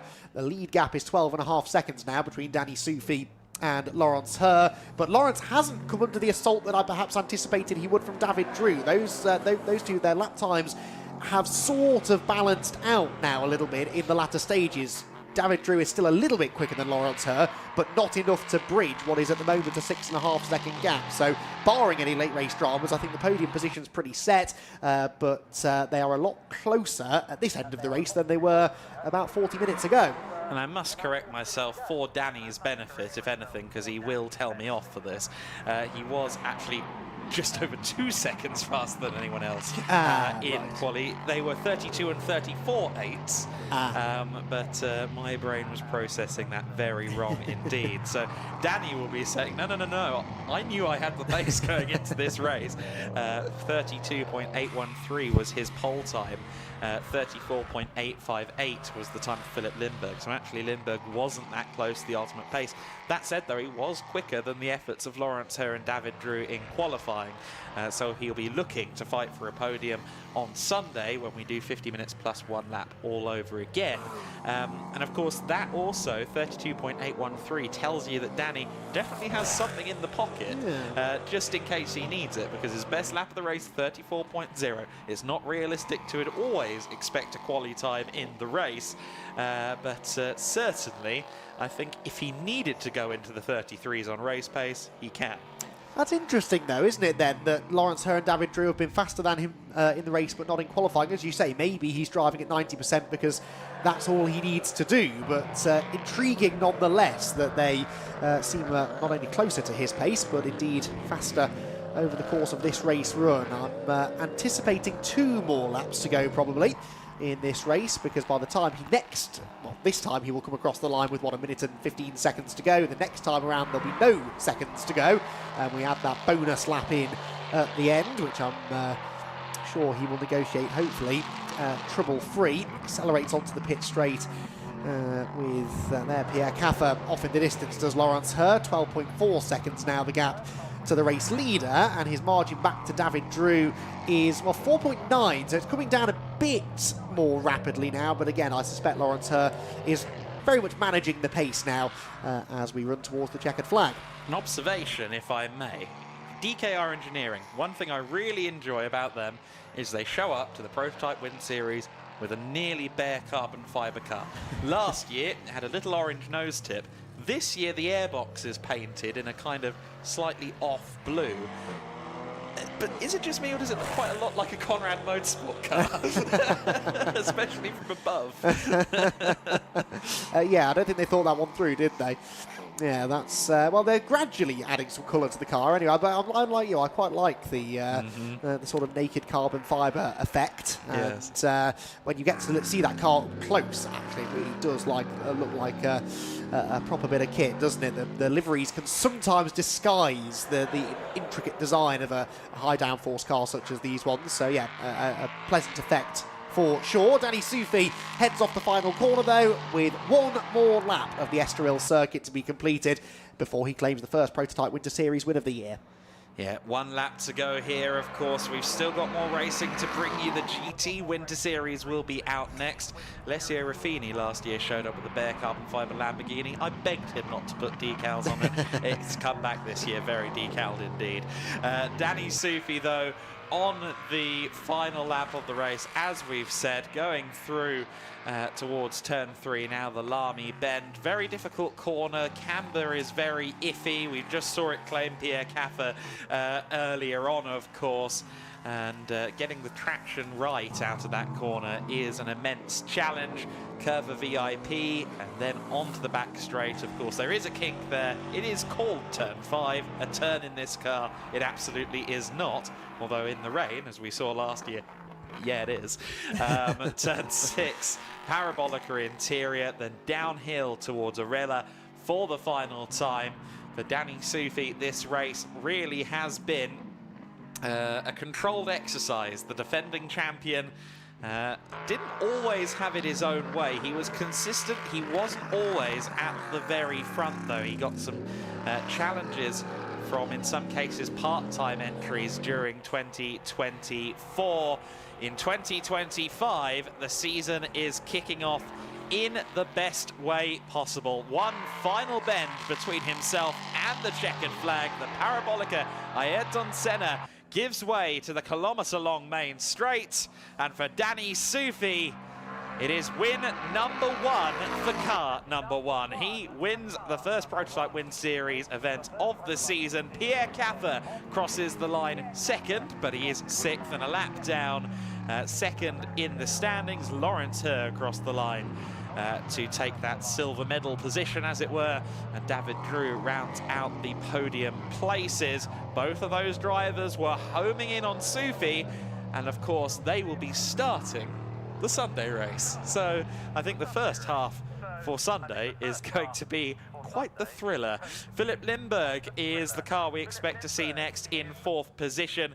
He's just coming out of the final corner now, and he will cross the line in his first LMP3 race to a very strong result and a good consistent outing as a whole.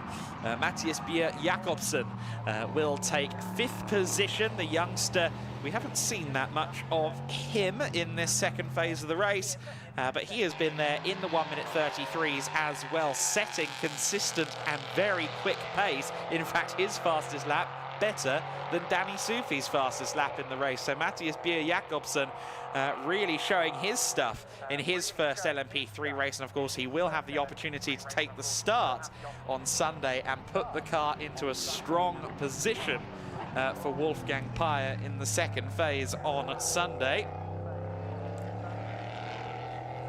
And then in 6th place already across the line, having finished a lap down, of course, being Pierre Caffer. So that is everybody across the line. And it is a win for Conrad Motorsport for Danny Sufi, the American and the Austrian flag German-based team, having a very strong opening to their 2025 Prototype Winter Series campaign. Prototypes alone, though, might not be all we see them in. There are plans to get a Lamborghini GT3 car out next week at Portimao in the GT Winter Series as well. So lots of exciting stuff on the imminent horizon for Conrad Motorsport, and indeed for us here in the Geedlick Racing paddock, as one of the famed teams of European sports car racing looks to perhaps expand their efforts a little bit more next week. Of course, they've still got the Sunday race to look forward to here in the Prototype Winter Series, and I doubt it's one that Danny Sufi is going to have all his own way on the Sunday.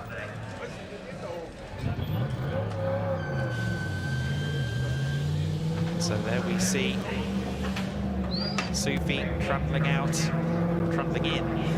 to the pit lane. Our winning driver, fabulous sound of that Ligier on idle as he pulls up and will celebrate a win along with the team. Franz Conrad is here. He was also in their second Ligier yesterday, doing a bit of a sighting run to see how he was feeling in the LMP. He had some injuries last year that really prevented him from doing much racing, as is usually his want. Franz is the first man to greet Danny Sufi and say, good job. I think these two have a really positive relationship between the two of them. Franz Conrad mentoring Danny Sufi, and Franz is the epitome of a driver that has seen it all and done it twice. So he is really a brilliant driver to learn from. And Danny certainly has been taking lessons in abundance from the experienced Austrian. There is the view from inside the car, the P1 board awaiting. And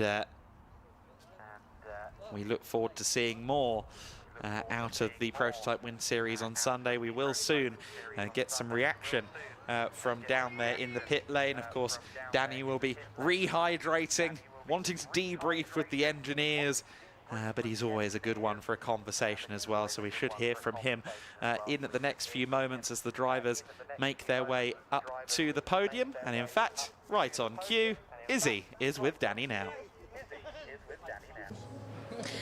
I am indeed with Danny Sufi. Danny, number one on the car, number one on track. That looked like a pretty nice Saturday afternoon drive for you. Yeah, it was fun. I enjoyed it. Nice flag-to-flag finish. Car was great, so huge thank you to the team. They killed it from the get-go. But yeah, it was just all about conserving tire. I had no idea that I was in P1 after the stop. I thought it was P3 or something, because for sure, like, the gap wouldn't have been big enough, but that was nice to see, so yeah. And you were lapping cars early on, but then one went to unlap himself and spun in front of you. So did that give you a bit of a shock, bit of a heart in your mouth moment? I kind of saw it coming, but no, I was shocked with his pace. I mean, to be that rapid was impressive, but no, I saw it coming, and I knew which direction he was going to go, so I just went the other way. And you've got some very fast drivers who are going to be starting at the race tomorrow. So do you anticipate that it's going to be the same easy race for you tomorrow, or a little bit more challenging? No, I was thinking in the car I should be grateful for today, because tomorrow is going to be hard for sure. All right, well, congratulations. Another race tomorrow. So we'll let you go up to the podium and celebrate, but congratulations. Thank you very much. All right, we will send it back up to you, Adam, in commentary. A very happy Danny Sufi. Yeah, Danny Sufi, I had a feeling he'd be satisfied with that, but very interesting to know. He didn't know he was leading right there until close to the end of the race. But leading he was, lights to flag in our first prototype Winter Series race of the season. A champion's drive in the inaugural stages of his title defence for sure. And the young driver who went back home to Austin over the holiday period for Thanksgiving and Christmas, now back here in Europe. And I'm sure his family will have been watching on from Texas as well. And they will be happy to see that he is putting in the same shift that we've come to expect somewhat in the prototype Winter Series from Danny Sufi. By no means was he peerless last year, but he was the champion for a reason, of course, and we've seen it again in 2025. Let's take a look back at the first prototype Winter Series race of the season.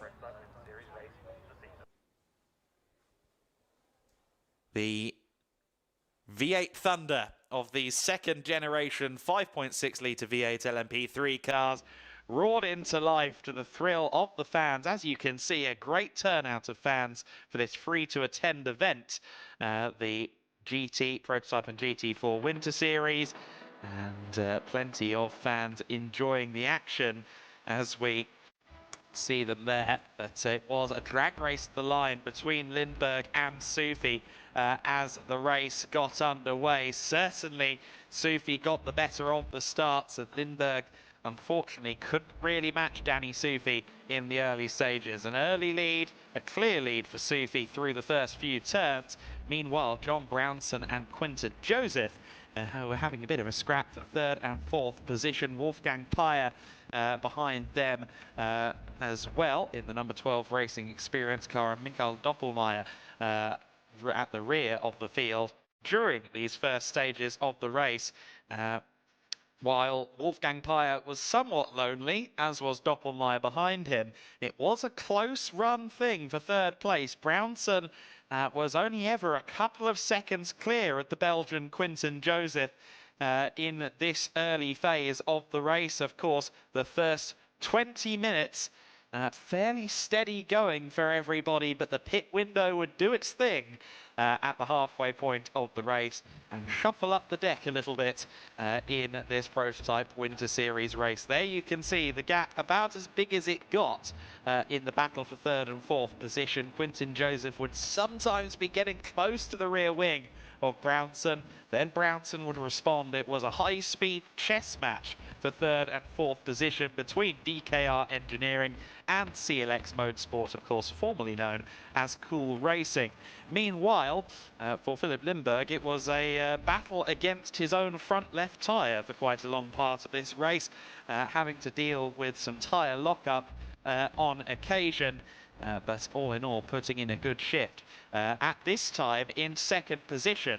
However, of course, the two drivers behind him, or the two cars behind him, would be taken over by pro drivers for the second phase of the race. And not only that, but they would be with a 30-second shorter pit stop owing to the pit stop handicap system we have here in the prototype Winter Series. So 129 seconds for the cars behind him, 158 for himself. That was a high pressure scenario for Philip Lindberg, and as we'd find out, second place wasn't going to stay his for long. Danny Sufi was comfortable in the race lead, and further back in the field it was fairly clear running for Wolfgang Peyer as well. The ex-Dakar driver, though, or rider, I should say, handing over to Matthias Jakobsen, who just struggled slightly to get the car out of the pit lane. Eventually he did. This was the shift, or rather the move back into second place for Lawrence Herr and DKR Engineering.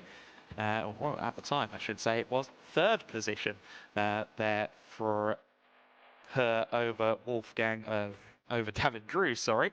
Danny Sufi exited back out into the race lead, while Philip Lindberg was in reality, our race leader for 1 or 2 laps before he served his pit stop. We thought he'd come back out in second place, at least I thought he would, by a few seconds, but as we found out later on, post-pit stop, he would be in second place for long. He exited the pit lane, and just behind him would be the DKR Engineering number 3 of Lawrence Herr.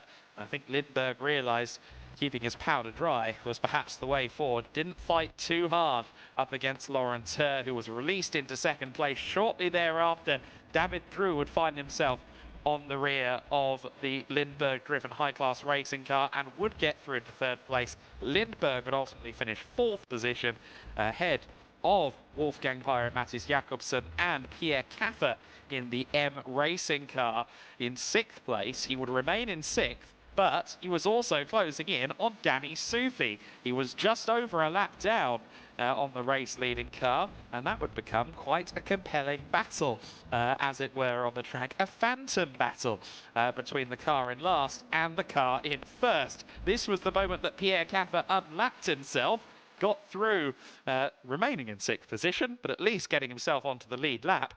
Alas, it was to be short-lived, because just 2 corners later, he would just put a wheel wrong going into turn 3. The rear end would let go. Danny Sufi did a good job of avoiding.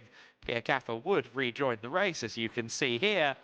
However, slight error, perhaps a slightly dented ego for Pierre after that error. Sufi then was left clear at the front of the order to cruise home to a race victory, and he would do so at the front. Equally, Lawrence Herr, while he was seeing David Drew close in slightly from 3rd place, it wasn't to be a result for him.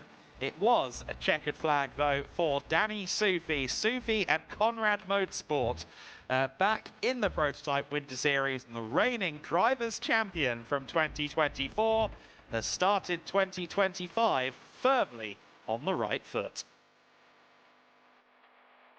Pulling into the pit lane, would receive warm embrace from his team boss, Franz Conrad, and his colleagues at Conrad Motorsport. A really good start to the season for Sufi, who eventually won the race by 10.8 seconds. Lawrence Herr showed his pace and closed in massively towards the end. David Drew of CLX Motorsport in 3rd position. Philip Lindberg 30 seconds back from them in 4th overall. Racing experiences, Matthias Bier Jakobsen in 5th, and Pierre Caffer rounding out the order in 6th. As you can see, the GT Winter Series cars are heading out onto the circuit, but now it's time to celebrate on the podium with the drivers of the Prototype Winter Series.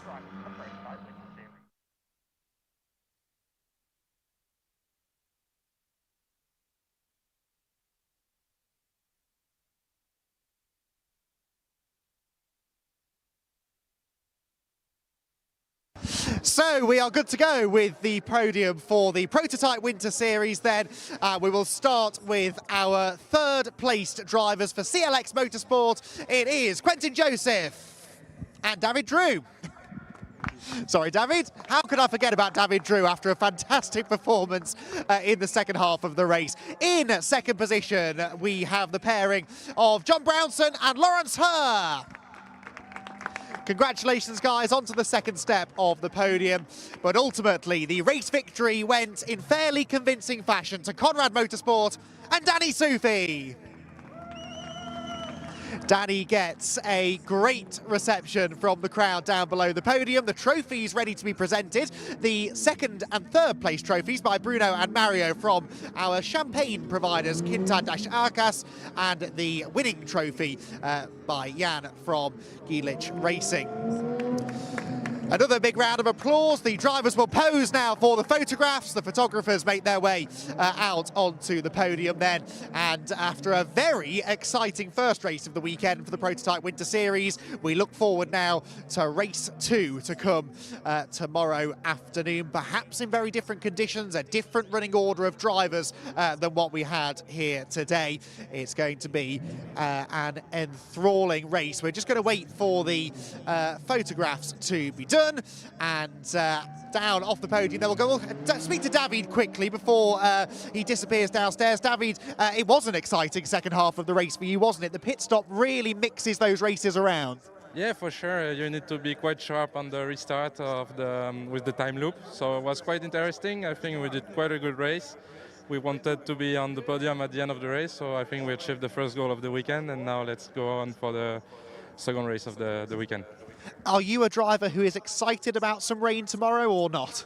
Yeah, I love rain. So, but drive was nice too. So anything is good. Excellent. Thank you, David, for stopping by for a quick chat. Right, we'll let the drivers go, and we will look forward now to our final bit of racing here this afternoon at Estoril. It is the GT Winter Series up next.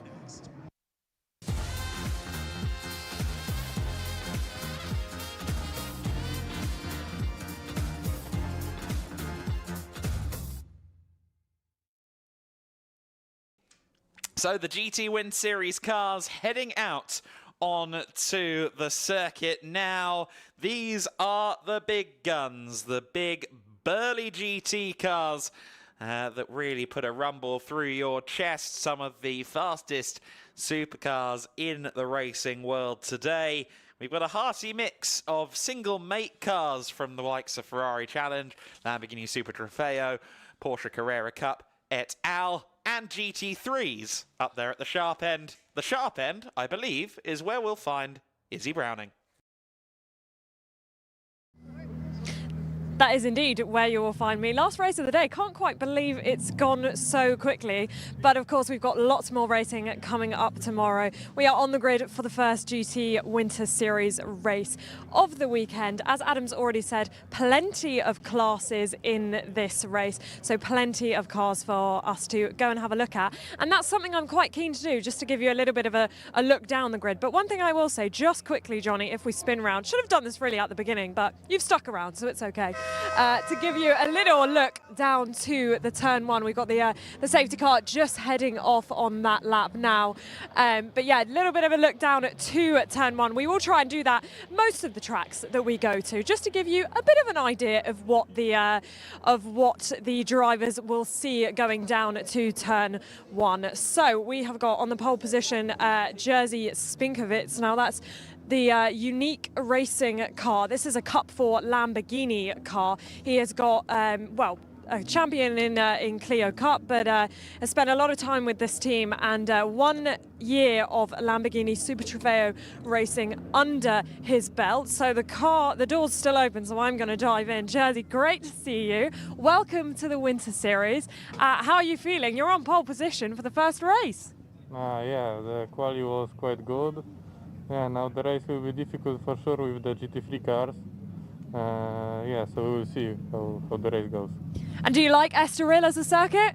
Yeah, it's pretty fun to drive, the difficult corners, and yeah, I enjoy it. Well, we wish you the very best of luck, and have a good race. Thanks. All right, we will move on. We've got the number 54 alongside, that is Dexter Muller in the car. Now, this is the first of our GT3 cars, of course, as I said, different classes, and I'll just quickly run you through those classes so that you are up to date. So we've got the GT3 cars, we've got the Cup 1 Ferrari Challenge cars, those are the 296 cars, the Cup 2 Porsche 992s, which we'll see further down the grid. I've got a bit of time, so I'm going to try and get down there to let you see those cars. We've also got the Cup 4 Lamborghini Super Trofeos, as I said, and the Cup 5, the Ferrari 488 as well. I think I've got all of them. Adam will tell me if I missed one or two, but we are going to continue down the grid. The number 1 car that you can see here, the SR Motorsport by Schnitzlau, is Kenneth Heyer. Now, he is the reigning GT Winter Series champion,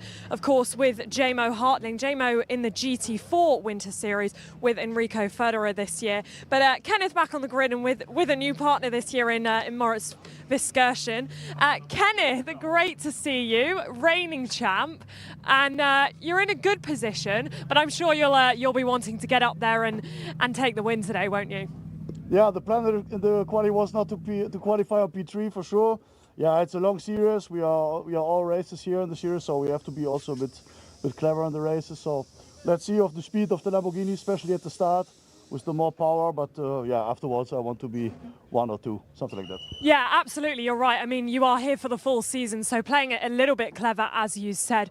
But for Estoril, I mean, a circuit that you're used to now because you're a veteran in the GT Winter Series. We see you come back time and time again, which we're always grateful to see you on our grid. And what do you think about your chances in the Mercedes versus the Lambo? You kind of touched on it a little bit there, but what are you thinking? Well, it's a bit of tricky in the gamble at the start. I think at the start for sure. Yeah, follow the first place on third. It's quite good from the line compared to Dexter and the Mercedes. But yeah, also the left Lamborghini will have advantage until the first corner, and afterwards I think then with the GT3 we will see it's a good gamble. All right, well, I'm looking forward to it. Good luck. Have a good race. Oh, Kenneth, always fantastic. And always a great person to talk to because he's really great at explaining things to you, the viewers. I remember last year him telling me the difference between the spray in the Formula Winter Series cars and the GTs. He was saying, oh, well, the Formulas, they swim, don't they? Which I thought was a fantastic way to describe it. So coming back onto the grid, we've got the first of our Cup 1 cars, the Ferrari, the AF Corsa of Andreas Berg Sorensen in that car, and we are going to have to clear off the grid very quickly, but as I said, the first of the 992s is right there and we're going to get on with this race.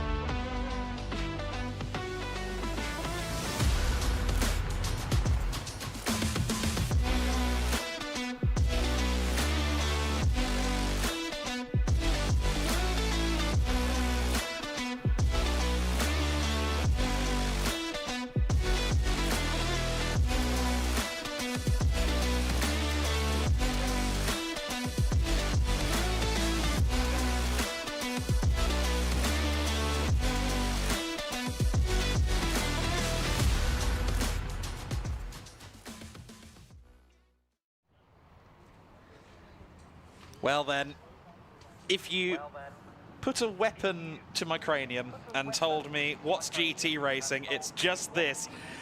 Very contrasting cars, ready to go racing. Jerzy Spinkovics is on pole position with Dexter Muller alongside him, a Super Trofeo Spec Cup 4 car alongside a GT3. That's followed by another GT3, Kenneth Heyer in the SR Motorsport by Schnitzelau Machine. He is alongside Severin Mazur, the team boss, the man in charge of GT3 Poland. GT3 Poland won the first race of the year in 2024. Andreas Bock Sorensen in 5th position alongside Alfredo Hernandez, a Cup 1 Ferrari alongside another GT3 Mercedes. Cristiano Maciel having a good run as well in the other AF Corsa entered Ferrari 296. Leandro Martins is next. He's the first of the Cup 2 runners, the Porsche Carrera Cup cars. Mans Thalin, a graduate of the Swedish Touring Car Championship, joining him on, or rather joining Joachim Bolting on the 5th row of the grid. Bolting in his 2nd race of the day. Alvaro Ramos is next in our 3rd and final Ferrari 296. He is alongside PTT Racing's Przemysław Bienkowski, of course a regular from 2024. Great to see him back. Alex Biatovic is next. He is in an Autosport Racing Lamborghini Huracan Super Trofeo car. And Oscar Rindzovic is concluding the order, the Scottish-based driver sitting in 14th on the grid. And I think an Englishman by birth, Scotsman currently, and has lived in various places. Quite the background on Oscar. He is making his racing debut here today, having previously done track days. I thought he'd done quite a lot of track days, but he revealed to me that he's probably spent more time on track in the last 72 hours than he has at any time in his life previous. So Oscar Rindzovic is going through something of a baptism of fire here, but he is on the pace, to be fair. He is up there and showing himself nicely in Cup 5 for the older Ferrari Challenge cars. That class established last minute to try and encourage some of the 488 Challenge Evos into the GT Winter Series. Incidentally, if you're looking at the GT Winter Series website, you think, there's not really a class for my car. We'll find a way. If it's a GT, we will find a class for you eventually. We are getting ourselves prepared for what will be a very exciting 30-minute race in the GT Winter Series. Thousands of brake horsepower about to be unleashed. V8s, V10s, and a few V6s and straight 6s as well on the circuit. We're underway as they all get underway, and look at that, it is one of the Ferraris to the fore there, the 76 car right up there at the front. AF Corsa leading the way into the first corner. Jerzy Spinkovic in second position, but what a start there from Andreas Bog Sorensen, as we have a spin for Przemysław Bienkowski towards the back of the field, but it's Sorensen that leads the way. I didn't think it would be a Ferrari at the front, out of turn 1 at least, but the 296 challenge car leads, and unfortunately we've got a Porsche pointed the wrong way. No, you're right. Ferrari leading after turn 1 was not on my bingo card either, so that was a very impressive start indeed. You really would have put your money, wouldn't you, on the Lamborghinis, because they are generally very good in a straight line, but just better reactions maybe for Sorensen, and that puts the Ferrari out in front. Lamborghini second and third, Mercedes AMG fourth and fifth, and then the best of the Porsches in sixth position as they head out of turn 6 downhill towards turn number 7. And well, already, Adam, we were rubbing our hands with glee at the prospect of what was going to be a bit of an interesting race. Now we've muddled up the order even further. I really don't know what to predict next. This is not the order we expected after lap 1. Well down in 6th position is Kenneth Heyer in the number 1 Mercedes, not even the highest placed of the AMGs anymore. We've got a race on our hands here. Yes, we do. Now, theoretically, of course, those GT3 cars are quicker. They are quicker across a lap with the same driver in the car, for sure. But the drivers have a role to play, and of course Estoril, with that long run towards the first braking zone, allows the 296 and the Lamborghinis to go forward. But here comes Dexter Muller. He had the run out of Parabolica Ayrton Senna, but then the superior straight line speed, clocking in just under 20 kilometers an hour faster in practice. Those Lamborghini Super Trofeo cars, as we see here, side-by-side action. Alfredo Hernandez getting to the inside there of Man Stalin, the young 16-year-old driver with some wisdom beyond his years there, just allowing Alfredo to take the corner since he was off track. Yeah, already then we're seeing the variances in speed and where the different cars are generating their lap time. The Lamborghinis very quick down the main straight, and that means a gap that looks virtually unassailable going onto the main straight is down to almost nothing heading into the braking zone at turn 1, and that's going to make life very difficult for Sorensen out in front to sort of predict how and when to defend. He might go onto the straight, even be halfway down it, thinking, yeah, I don't really need to cover the inside line here, and then suddenly a ballistic missile appears behind him in the shape of Jerzy Spinkovic's Lamborghini, and suddenly he's got a battle on his hands. The two Mercedes AMGs together here in 4th and 5th as well, so Dexter Muller and Kenneth Heyer together. Heyer will really want to try and get through here because this is a car that he doesn't have a natural performance advantage over anywhere, and he wants to reassert his authority as the top Mercedes AMG in the race. He's right behind Dexter Muller now, heading into the final few turns, and will no doubt be setting up ideally here for a move into turn 1. He absolutely will. Now, Dexter Muller, very experienced at the wheel of this Mercedes AMG GT3. He first drove one back in 2019 as we continue to watch Bug Sorensen leading the way in the Ferrari 296. But the point I was going to make previously, Dexter Muller. Oh, here comes Jerzy. Never mind my point, because there goes Jerzy Spinkovic. The unique racing car goes to the front of the order. Jerzy, braver on the brakes there. Clio Cup race winner in Europe, Clio Cup champion in the Middle East. He knows his racecraft, and he's through into the lead. And if you're Kenneth Heyer right now, you're going to be going, oh gosh, there's so many cars between me and the leader, but the leader is so agonizingly close in the big picture in terms of gap from 1st to 5th. The top 5 driving away. The question now is, how long is Andreas Berg Sorensen going to stay in 2nd place? Because I don't think he's got anything to offer up against Jerzy Spinkovic. Now, Jerzy, with a year of experience in Lamborghini Super Trofeo, Servin Masseur has driven a Lamborghini Super Trofeo car for longer, but hasn't really raced at the same high echelons as Jerzy Spinkovic. So this could be quite an interesting one if the Lamborghini can get through. And then we've got this GT3 battle, uncharacteristically not for any position on the overall podium. And while Dexter Muller, yes, has driven a Mercedes-AMG GT3 for several years, Kenneth Heyer pretty much developed the thing. He was a big part of the development of the car he's currently driving, has been a part of the Mercedes-AMG customer racing family since 2010. Late 2010, when you started to see the Mercedes SLS at events like VLN, and then 2011 when it finally came on song for customers. But what we are seeing is those GT3 cars make up so much time through Parabolica Ayrton Senna. Dexter Muller, in the last couple of corners, makes a good second or so on the Lamborghini, but then the Lamborghini just shifts away down the straight. Maybe a bit of damage to the front of Dexter Muller's car. Not a lot, but I think one of the dive planes maybe on the right front corner have been knocked slightly loose. Won't be affecting him too much. You can just see it sticking out next to the Pirelli sticker on the right front corner of the first of the Mercedes. Worth reminding everyone as well that these two Mercedes, they're not fighting for overall podium places at the moment, but they are the first two GT3 class cars, so they are fighting for a class win.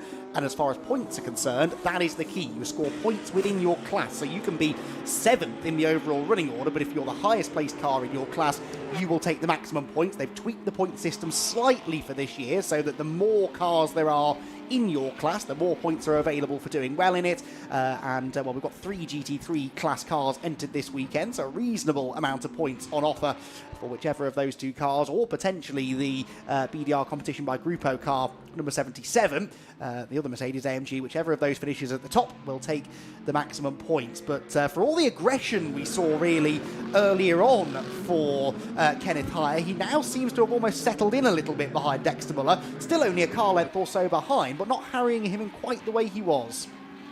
Yeah, Dexter was talking to me earlier on today and kind of, I don't know about reveling, but certainly seeming very interested in how the weekend was going to go for him, because very scarcely in his racing career has he been responsible for all of the driving on a weekend. Typically, he has been sharing, of course, with Yannick Mettler very successfully in GT Open and the Michelin Le Mans Cup. But here he is driving solo in all 3 races this weekend, and he's going to be driving this race, I think, with significant pressure from Kenneth Heyer. Meanwhile, second in Cup 2 under contest, and in fact, Man Stalling has just gotten past Joachim Bulting for 8th overall and 2nd in class. Meanwhile, second in the Ferrari Challenge class, the Cup 1 category, Alvaro Ramos there, rather forcefully placing his car ahead of Cristiano Maciel. A very interesting fight between them. I believe both drivers are Portuguese, although Cristiano did struggle to find much information on him. But Jerzy Spinkovic is slowing. What's going on there with the Lamborghini? It's now down to 2nd place. Jerzy Spinkovic there lost a lot of time, and it's very difficult to really ascertain why. It's gearbox. I think it's gearbox, yes. because I noticed going at the end of the previous lap, the gap suddenly came down, but going into the last corner, it looked like it was going out. I think he's struggling, maybe 2nd to 3rd, 3rd to 4th, maybe hard to tell, but I think he's got a gear issue, and that is why he's off the pace. So Jerzy Spinkovic looked like he was pulling away out in front, managing the race well, but I think it's a gearbox or a clutch issue, something like that. It affected him right at the end of the previous lap, and now clearly the problem's getting worse. I think he might be stuck in like 4th gear or something like that, or 3rd, because you could see the car visibly jolting on the rev limiter coming out of Parabolica Interior. We'll see if he comes in. I don't think that car is long for this race. Indeed, Jerzy Spinkovic, he looked like he was on his way to starting the season in the best way possible, is now heading into the pits with what looks an awful lot like something in the gearbox or the clutch. And so we have a battle for 1st and 2nd, a battle for 3rd and 4th. Andreas Bugg Sorensen, who is only really a few races into his career, did some Ferrari Challenge last year, but overall is still very new to motor racing. He's not going to believe his luck. He's got a 2nd bite of the cherry as the race leader, but Severin Mazur almost taking a bite out of his rear quarter panel there. And what a roller coaster first 9 minutes of the race this has been for Sorensen. He started on the 2nd row, probably thinking, right, let's just stay out of trouble into turn 1, not do anything silly. Finds himself leading after turn 1, then lost the lead, then re-inherits again, and now he's got Mazur, well, I was going to say right behind, but the Ferrari does seem a bit better through the twisty stuff, doesn't it? So the gap will come down on the main straight, then extend slightly. It's not necessarily good news for Mazur, that, though. It means he's realistically got 1 opportunity per lap to try and make the move. Right, there is a Unique Racing mechanic staring into the back of the erstwhile race-leading Lamborghini. And now that same mechanic, I'm afraid, is leaning into the car, I fear, to give the message to Jerzy Spinkovic that his race may be done. It was an exciting 9 minutes of racing for Spinkovic, but he would have liked that excitement to continue for another 20 minutes or so. And yeah, quite clearly is something in the gearbox. The car you can see is in neutral at the moment, so they're not attempting to change gear at the moment, but they're obviously still trying to identify the issue. As on track, Adam, the race very much continues. Very much continues. Kenneth Heyer right there behind Dexter Muller. Isn't going to be close enough for a move into the first corner. Ditto Severin Mazur and Andreas Bug Sorensen. But what a treat this race is. The differing cars, the differing driver levels, creating a very interesting scrap. The GT3 cars are faster if you can be right on that edge that gains them the time.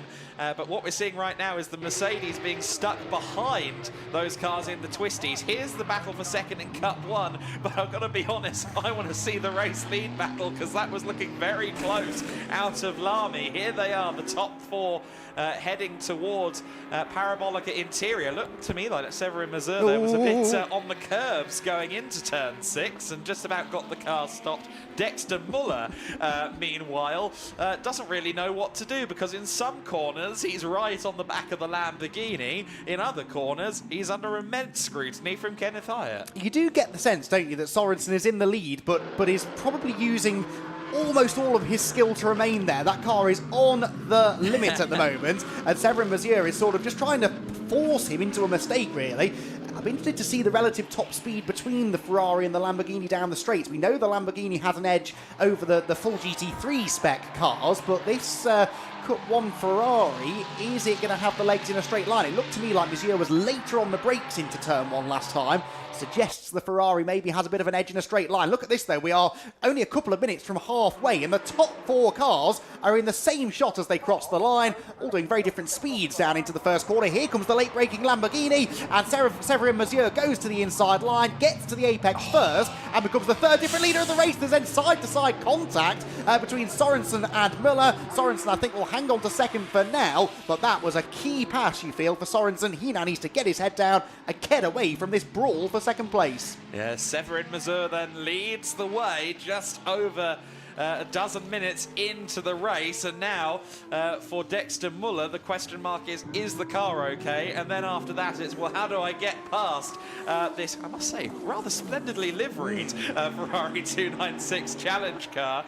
It does look to me as though Dexter's car might not be quite at full song now. It's hard to say because, of course, yes, the Ferrari is so much quicker in a straight line. Looked like it was four-wheel drifting away from the apex there. As you said, Andreas Bug Sorensen really is putting in a mighty shift to try and stay in these overall podium positions, comfortably leading Cup 1, but I guarantee you that's not even a thought in his mind right now. Benny Simonson is his driver coach for this weekend, was at one time listed on the entry list as well, but I note he's not currently listed to take the car over in race 3, so I think Andreas might be driving solo all weekend.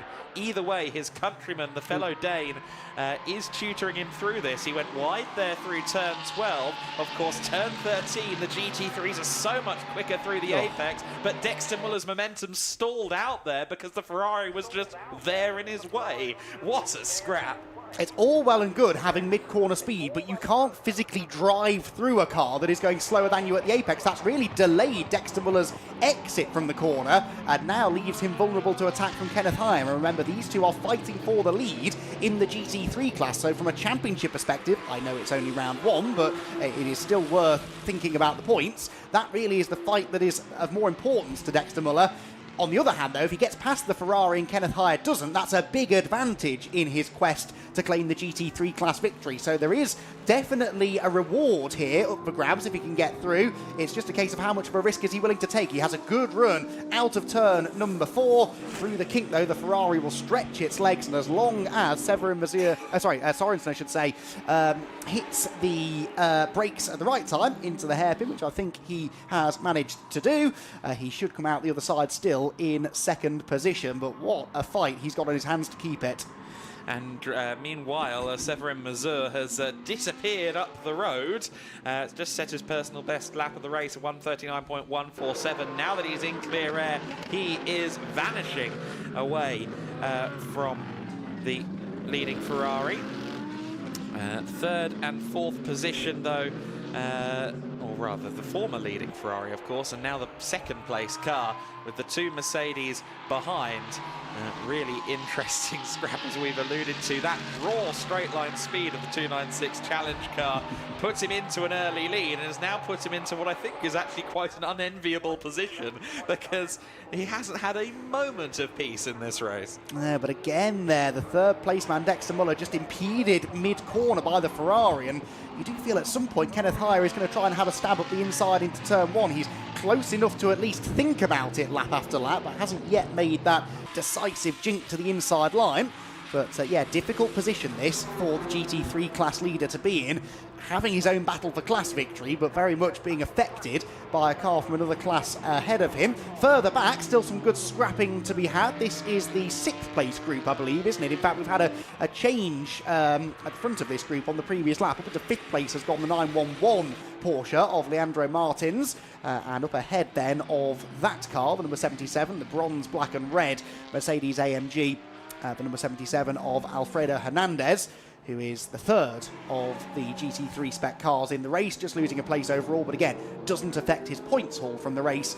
As long as he reaches the checkered flag, he's guaranteed at least a class podium. But there is something nice to be said, isn't there? Even if you're not necessarily in contention for a class win, you're probably going to have someone to play with out there. Absolutely the case, and of course Leandro Martins, one of the very top drivers in last year's GT Winter Series, runner-up in the 2024 championship overall, but also winning 2 championships across his summer in 2024, the Spanish GT Championship and the AM class of GT Cup Open Europe in a Porsche, both in a Porsche 992 GT3 Cup car.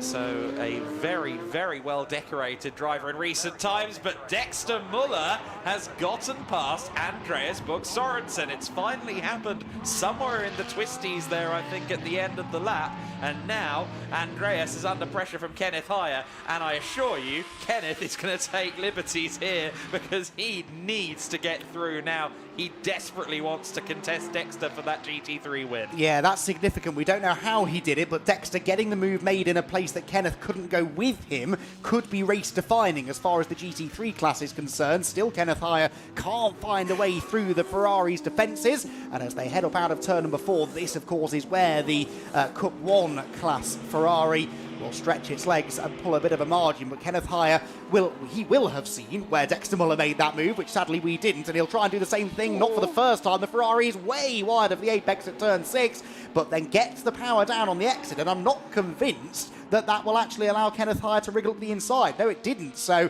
well, that's saying something, isn't it? You've got that much power at your disposal that you can be in a different postcode to the apex of the corner and still hold on to the place.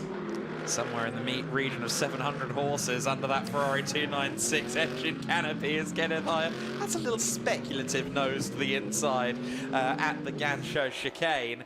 Now, Kenneth Heyer will be, as you said, so eager to get past to try and hold on to a chance of a GT3 win.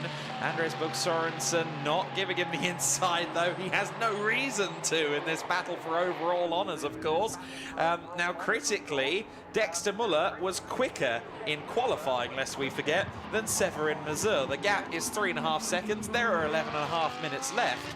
It was only fractionally faster for Dexter Muller in quali, but there is a chance now that Dexter can go Lamborghini hunting. Well, on the previous lap, though, 0.6 slower than the race leader. But yeah, I would have expected maybe for him to be able to stitch together slightly a better lap than that. It was his personal best. The trouble is that the race leader, Severin Mazur, also posted his personal best lap of the race so far. It's an outright fastest first sector for Muller, though, as he maybe now starts to get into his groove. It's the first time, really, that he's had fully clean air ahead of him in this race, and he intends to utilise that, I am sure. Right, can the Ferrari of the third-placed man, Sorensen, hold on to the apex this time? Well, there's your answer. No, not really. but then sort of hooks up a late apex, carries good speed up the hill, and still retains a decent margin before they hit the brakes into turn 7. So that is going to be the frustration here for Kenneth Hire. He's quicker, no doubt about it. If he had fully clean air, I think he could get away from Sorensen, but it's making the move. Is he quick in the right bits of the track to find a way through? At the moment, the answer appears to be no. Yeah, really interesting scrap this between two drivers of vastly differing experience in vastly differing racing cars. Of course, Kenneth Hire from a racing family, his father, one of the most famed names of a German racing. Goodness me. Now the Ferrari will blast off again after that very close moment coming out of the final corner. Of course, Kenneth Hire, as Dexter Muller goes fastest of all, son of Hans Hire, as I was going to allude to previously. You might know him for his European Championship wins in touring cars, or famously not qualifying, getting disqualified from and not finishing the 1977 German Grand Prix. Nonetheless, a great scrap for third overall here, and as we saw with that graphic regarding Dexter Muller, we may yet have a battle on for the win as well. 3.2 seconds the gap there. Dexter will have to hustle, but he can if he needs to in that Car Barn Raceworks by SPS Mercedes. He'd love to get some silverware in what I believe is his first ever solo race. That would mean a lot to him. Severin Mazur, though, in at the lead in a car he knows very well, the GT3 Poland Lamborghini. And if he's anything like me, that being a bit of a numbers geek, he would love to win the first race of the season in a GT3 Poland Lamborghini, as we saw 12 months ago. Indeed so. History has a tendency sometimes to repeat itself, doesn't it? The problem is that he has sort of plateaued now. His pace is very consistent, but he's no longer going any quicker than he was before, whereas Dexter Muller, with every lap in clean air that he puts in, is finding a bit more performance. He was quickest of anybody in Sector 1 on this lap. However, Monsieur just did a outright fastest middle sector, so it's sort of balancing out slightly. This battle continues to rage on. Kenneth Hire is closer than ever at the final corner. He is giving a helping hand to Andreas Bog Sorensen.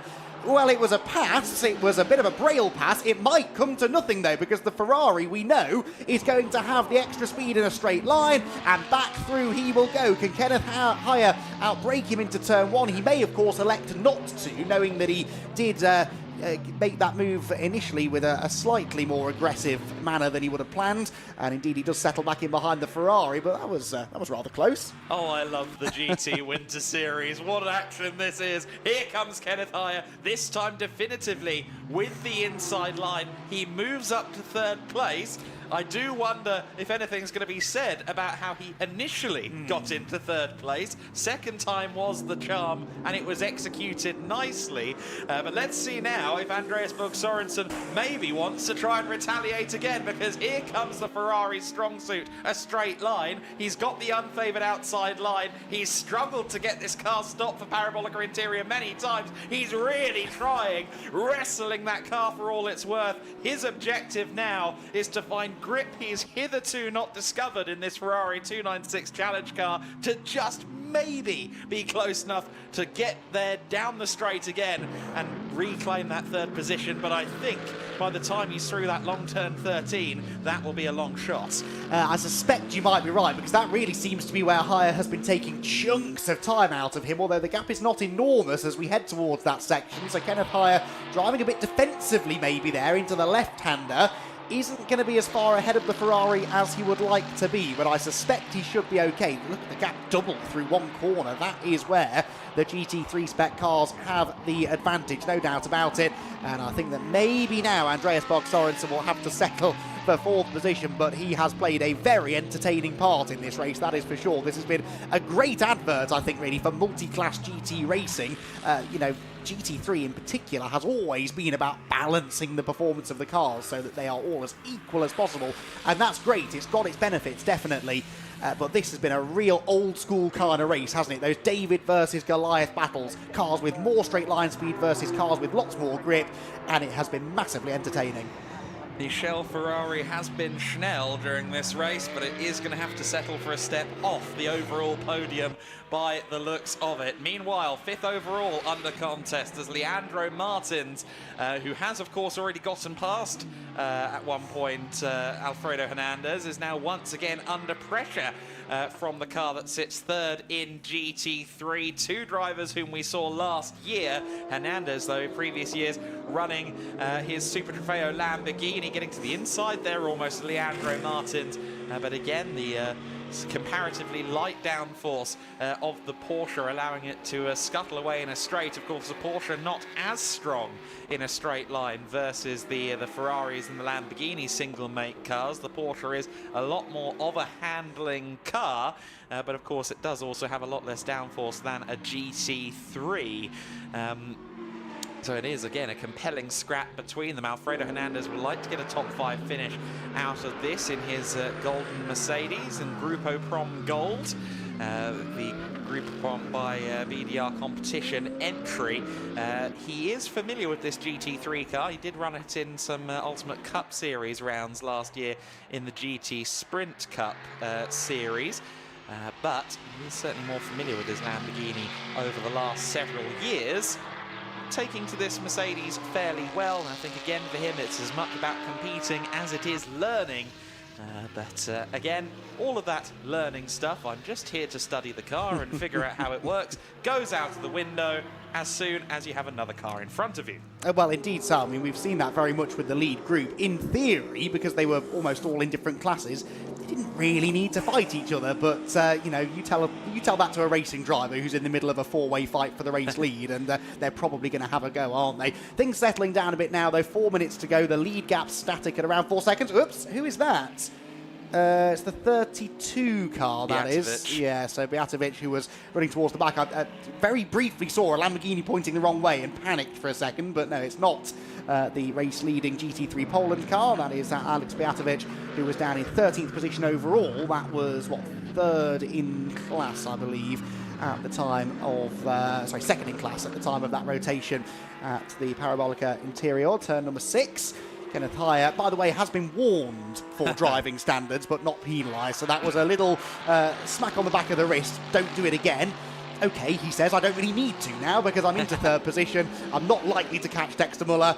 So, okay, he'll take that little telling off rather than a full-blown punishment, I suspect. The gap for reference between he and Dexter Muller is hovering at around 7 seconds or so. So with 3 minutes to go, barring any late dramas, our podium pretty much set, at least overall. There are still some good battles going on behind, in particular for 5th position. The Racar Racing Porsche, number 911, still has that BDR competition Mercedes behind. They are less than a second apart. They're in different classes, but that now remains our closest battle on track. Another good battle in 8th and 9th as well between the number 50 AF Corsa Ferrari of Cristiano Maciel and Joachim Bulting. You can see them just in the background of that shot there, the red Ferrari and the blue Porsche, running in separate classes, of course, but having a good scrap. I also want to shout out the driver of the number 80 Myrtle Motorsport car, Oscar Rintovic, in his first race, lest we forget, and his by far most track experience of his life has come in the last 72 hours. He's running in 11th place. He's running ahead of Biankowski, who of course we saw last year in the GT Win Series on a regular basis. Alex Beatovic, who has racing experience as well, and in general holding himself to a very strong standard in his first weekend of action. That is by no means a small feat. He's almost in the top 10. He's only a few seconds behind the car in 10th place, which is a newer spec Ferrari challenge machine. There is the number 80 Myrtle Motorsport car running very well in 11th position on his first race weekend. Just behind him, though, to start what should be the penultimate lap of the race, is Severin Mazur, who is putting in the best performance of all at the front of the field in what was and continues to be a roller coaster opener to the GT Winter Series of 2025. Yeah, you promised us a great race, Adam, and I have to say the drivers of the GT Winter Series have very much delivered that. That was particularly the first half of the race, absolutely enthralling stuff, chopping and changing of positions, and as we said, said, the differing performance levels of the cars really what made that. There was some discussion at the start of the day about how exactly that was going to play out between the, particularly the Lamborghini Super Trofeo cars really and the GT3 cars. Not many people really were talking about the Cup 1 class Ferrari, and yet that injected itself straight into the thick of battle with that phenomenal start from Andreas Bog-Sorensen putting him out in front. Kenneth Higher, off the pace, would you say? It looked a little bit slow, didn't it? I think he has some issues maybe at the front suspension, because it looks like it's struggling for grip, and I thought maybe it looked a bit excessively cambered at the front as well. But let's see what's going on with Kenneth Higher, because that could be Andreas Bog-Sorensen getting his podium after all, for one thing, and it could also be despair, of course, for the driver who was one half of the championship winning squad last year in the GT Win Series. Kenneth Higher wears the number 1 because he's defending his championship, and this would be a terrible start for him. Dropped 2.5 seconds to the cars ahead in the middle sector alone, and here he is, look, touring, I'd say, through the final corner, and this is Kenneth Higher about to lose third position. Blasting back around the outside goes the relentless Andreas Bog-Sorensen, who has never given up in this race. He's been handed positions a couple of times through other people's mechanical misfortune, but he will take it. He's into third, and Kenneth Higher's 2025 GT Winter Series campaign is going to begin with a non-finish. I'm not even convinced the car's got the power to get into the pit lane. It might just crawl out of the way, but that is a car that has lost, I think, all get up and go, and only a lap and a half or so, heartbreakingly, before the flag. Meanwhile, Severin Mazur is having some trouble with traffic, and Dexter Muller, in his rather foreboding big black Mercedes, seems to be carving through a little bit easier. Oscar Rinzovich gives the inside line to Severin, who's going deep into that corner. He got the car stopped. Kenneth Higher trundling into the pit lane and will be third, classified third in GT3, so that's not terrible, but it is not the foot we thought he was going to start on. Meanwhile, Severin Mazur, the clock has hit 0. This is the final lap of the race.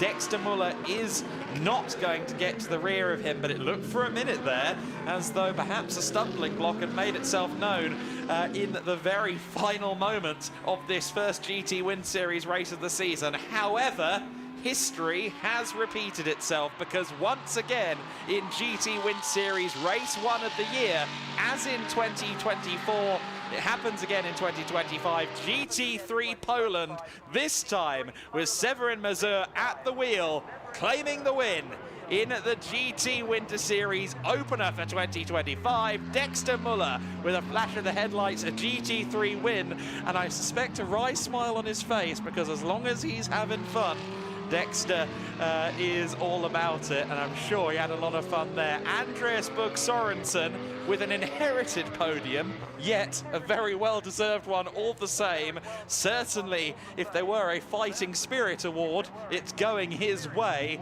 What a mighty effort from Andreas. He comes in third place. Fourth place, eventually, will be Leandro Martins, who just exits the corner now, albeit with Alfredo Hernandez not far behind, but it is fourth all the same for our Cup 2 winner Leandro Martins. Hernandez takes fifth, Cristiano Maciel taking sixth place. I don't know if it's his first weekend of racing. If Andy can hear me, that would be a question to ask on the podium for sure.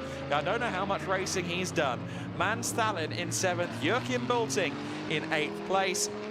And in 9th place, rounding out the Cup 1 podium, will eventually be Alvaro Ramos, although Alvaro does seem to have gone missing somewhat on this final tour of the circus, and in fact he was very slow on his middle sector. He's still not crossed the line, so Alvaro Ramos will be classified 9th all the same, because the next car on the order is Kenneth Higher, who of course is in the pits. But hopefully he does get to see the flag as this race concludes. There is Ramos now, making his way through. And he does so at pace as well, so if there was an issue, it was only momentary. However, we have had some penalties come down the line. Przemysław Biankowski has gotten 5 seconds to track limits. That doesn't really change much. And the Plus Line Racing team car also with 5 seconds applied. So Joachim Bulting, I think, is going to be shuffled down the order slightly. In fact, no, he'll be safe in his 8th position overall, and indeed his 3rd in Cup 2. But all the same,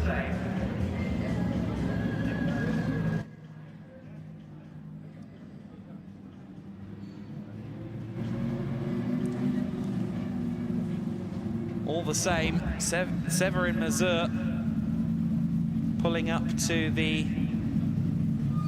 winner's position, and 2nd overall, winning in GT3, is Dexter Muller. I think all 3 drivers on this overall podium, all winners in their respective classes, and I think all of them will feel like winners for the incredible race that they just put in. I think that's Benny Simonsen there giving the big cheer to Andreas Bug Sorensen there for his Cup 1 win, and I think moreover his brilliant performance in the race. And it was indeed a race of brilliant performances, and one which really harks back to what we saw a year ago here in the GT Winter Series. It was the Lewandowski family Lamborghini from GT3 Poland stable that claimed the first win of the season in 2024, and now Severin Mazur has matched the feat in race 1 of 2025. And what a lovely embrace that is there. I'm sure if Dad wasn't a hero before, he sure is now, because that again was a sensational race from Severin Mazur.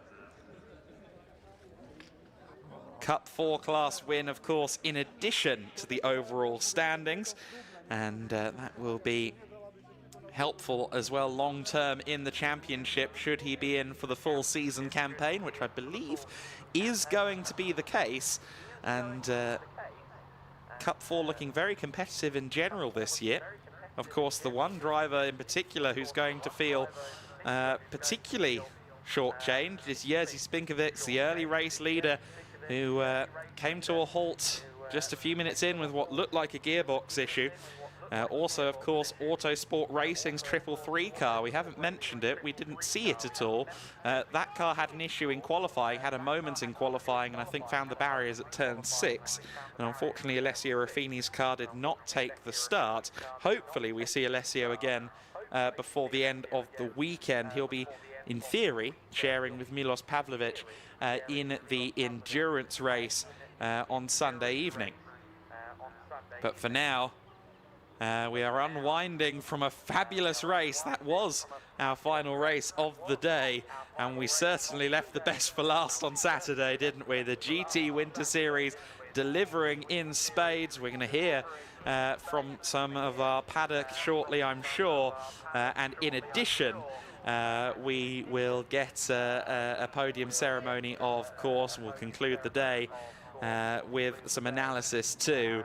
But of the racing action today, I don't think there's a contest. The GT Winter Series really putting us on the edge of our seats. It's the 6th season of Giedlick's flagship Winter Series contest, and that is why it's always really going to be my favorite. Just incredible racing between multiple different disciplines of GT racing car. Some strong on that long straight, others quick in the twisties, and a brilliant recipe that it was. I understand that Izzy Browning has ended up with Dexter Muller. That's going to be a fun interview. Over to you. I have indeed, down with our P2, Dexter Muller. Dexter, quite the race out there. Just talk us through your race. Yeah, it was a really exciting one. I thought I had a good start, but obviously some people had to jump on me at the start. But I made some ground back, had a little bit of paint trading and stuff, but all in all, it was quite a good race. I'm happy we finished P2. So and your first time in the Winter Series this weekend. Obviously, we welcome you onto the grid. How have you found everything so far and around Estoril? Yeah, it's my first time here. Thank you for having me. It's a big pleasure. Yeah, it's something new for me. I've done some other series before, but I love it here in Estoril. It's a historic track for me. So, and now hopefully another one. So. Yeah, 2 more races tomorrow. So what's possible tomorrow, and how are you feeling? How's the confidence going into tomorrow now? Yeah, I'm a bit more confident now. I've had the first race start, so you know that's helps quite a bit. But let's see. The competition is pretty tough, and yeah, fingers are crossed. But I think it'll come out right. Okay, well, a good day, so we'll let you get up to the podium. Congratulations. Thank you very much for speaking to us. We will go up to the podium very shortly, but I think we're going to get some highlights of that race to relive all the action that we've just seen. And what a job that is, to be the one responsible for highlights cutting for that race, because every moment felt like a highlight in our first GT Winter Series race of the year.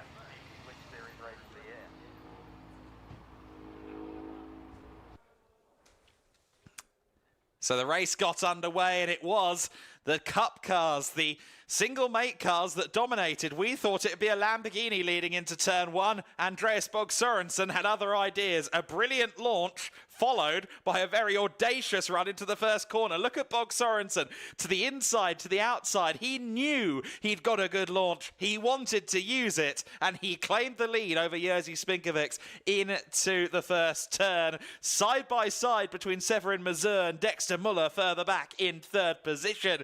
That battle, of course, would continue on later in the race, but it was the Ferrari leading the way. Andreas Bog-Sørensen in the early stages. Przemysław Bienkowski having a spin at turn two, but he would eventually rejoin the race. He got himself going without issue. There is Bienkowski back underway. Meanwhile, at the front, it was Jerzy Spinkovics leading, and it was a GT3 battle, bizarrely outside of the overall top three. Dexter Muller ahead of Kenneth Heyer in a very interesting battle for fourth place. Some great scrapping further back as well among the Ferrari Challenge, the 296s, the fabulous, of course, 296 Challenge cars, which debuted last year in Ferrari Challenge competition. And it was one of those at the front as Jerzy Spinkovics slowed down. Jerzy got back past Andreas Bog-Sørensen, led the way, started getting away, and then it seemed as though the car had an issue. And if you watch here, the car at the rear vibrating heavily, seemingly suggesting that it was hitting the rev limiter.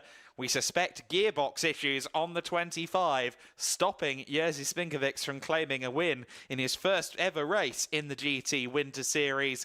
The Lamborghini Super Trofeo competitor from last year, unfortunately not getting the start to 2025 that we thought he might have.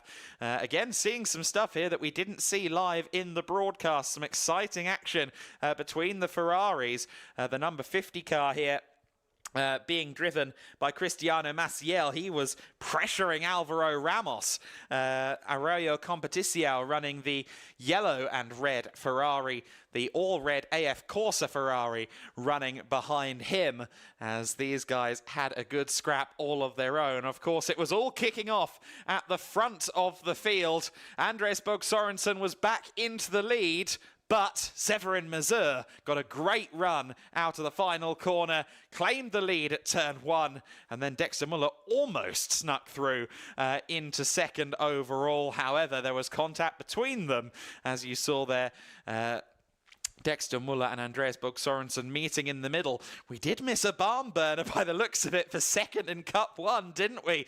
Ramos finally losing out there to Cristiano Maciel in what was a very exciting battle, and it would be Maciel ultimately in second in Cup 1, while of course the class leader was involved in this dispute for overall glory.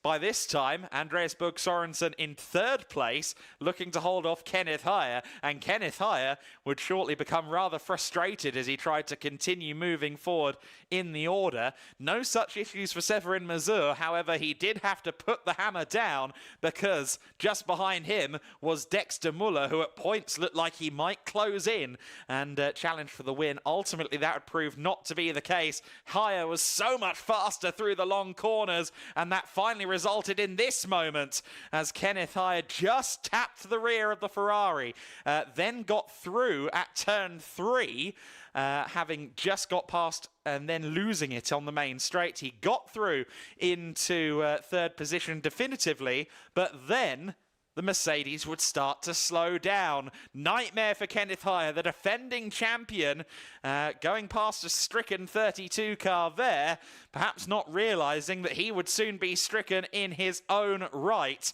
The Mercedes running in third place. However, his car would trundle to a halt at the end of the race. Well, just towards the end of the race, and unfortunately, he would not see the checkered flag. Towards the rear of the field, some of the other Cup 4 Lamborghinis were just getting to the flag, but for Kenneth Heyer, he would not achieve the same feat, losing out on third place right at the end of the race. Andreas Bugge Sørensen would ultimately finish on the podium after a lion's battle of a race. Brilliant action from Andreas all race long, and as much as Kenneth Heyer didn't deserve to end his race in the pits, I'd say Andreas maybe deserved that third overall. It was, though, a victory for the number 79. Severin Mazur has taken the win. GT3 Poland, for the second year in a row, starts off the 2025 GT Winter Series with an overall victory as well as Cup 4 glory. Congratulations also to GT3 winner Dexter Muller, second overall. Cup 1 winner, third overall, Andreas Bugge Sørensen, and of course fourth overall, Cup 2 winner Leandro Martins. What a race to kick off the 2025 GT Winter Series. Fun times for sure in the GT Winter Series on that occasion. Here's the order in full. Severin Mazur, if he'd had a few more laps, I think he might have had Dexter Muller behind him directly, but Dexter finishes a close second to win GT3. Andreas Bugge Sørensen takes third overall. Fourth position, Leandro Martins. Alfredo Hernandez, second in GT3 and fifth overall. Cristiano Maciel, after a great battle that we saw there in those highlights with Alvaro Ramos, he finishes sixth and second among the Ferraris. Manstalin in seventh place. Joachim Bolting of Plusline Racing Team in eighth. Alvaro Ramos ninth. Kenneth Heyer classified 10th, but he will be disappointed with how his race panned out. Oscar Rinzovic in his first race. I should say Rinzovic in his first race, having a good time out there on the track, I'm sure. Przemysław Bienkowski in 12th, Bjatovic in 13th, and Jerzy Spinkovic unfortunately ending his race in the pit lane with problems early in the race for the driver who looked like a winner at one stage. Let's now go to the podium, where for the final time today, Andy McEwen has some trophies. Thank you very much, Adam. Yes, for one last time, we will welcome drivers onto the podium after a spectacular first GT Winter Series race of the season. We're going to start our podium proceedings with the Ferrari 488 Challenge drivers in Cup 5, and we welcome our class winner, Oscar Rinzovic.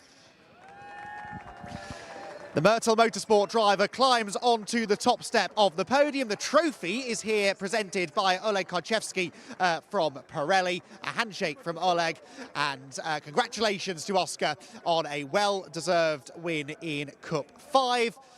And he will pose for the photos now for the photographers, and a big crowd down below, many of whom are holding cameras pointed towards the podium, basked in late afternoon sunshine. Congratulations to Oscar Rinzovic, then, the winner in Cup 5. We move on now to Cup 4, which at the start of the race looked like it was going to Jerzy Spinkovic. That did not pan out that way, though, and in the end we welcome only two drivers to the podium. We start with our second place finisher, Alex Bjatovic. Alex heads to the podium, having survived a spin midway through the race and managed to hang on to second place. We've also, I think, already welcomed Severin Mazur onto the podium as well, so we have our top two drivers already celebrating here on the Estoril podium. The trophies then, I think we are ready for, more or less, so out will go the trophies, and the winner's trophy once again handed over by Oleg Karczewski. We have Mario from Quintas Caixas, our champagne providers for the GT Winter Series, on hand to hand over the second and third place trophies once more. Pictures taken, happy smiling faces on the podium, which is just what we like to see. And once more, give it up for our Cup 4 podium finishers. So a big round of applause for our Cup 4 top two. We now move on to Cup 2, the Porsche Cup 992 category, and we start with our third place driver, Joachim Bolting. It is Joachim's second appearance on the podium today. He was up here for the GT4 race earlier on. In second place in Cup 2, Hans Tallinn. Hans gives the fist bump in celebration. It was a strong second place for him, but in the end, the victory in Cup 2 went the way of Racar Motorsport's Leandro Martins, who gets by far the biggest reception so far. A very popular winner in Cup 2 was Leandro Martins, who was right in the middle of an exciting battle for overall positions as well. Out come the first, second and third place trophies. So we welcome Oleg, Mario and Bruno to the podium to do the honours. Handshakes all round, and Leandro Martins gets his 2025 GT Winter Series off to a brilliant start with a victory and maximum points in Cup 2. They pose together for a photo on the top step of the podium and celebrate once more our Cup 2 podium finishers.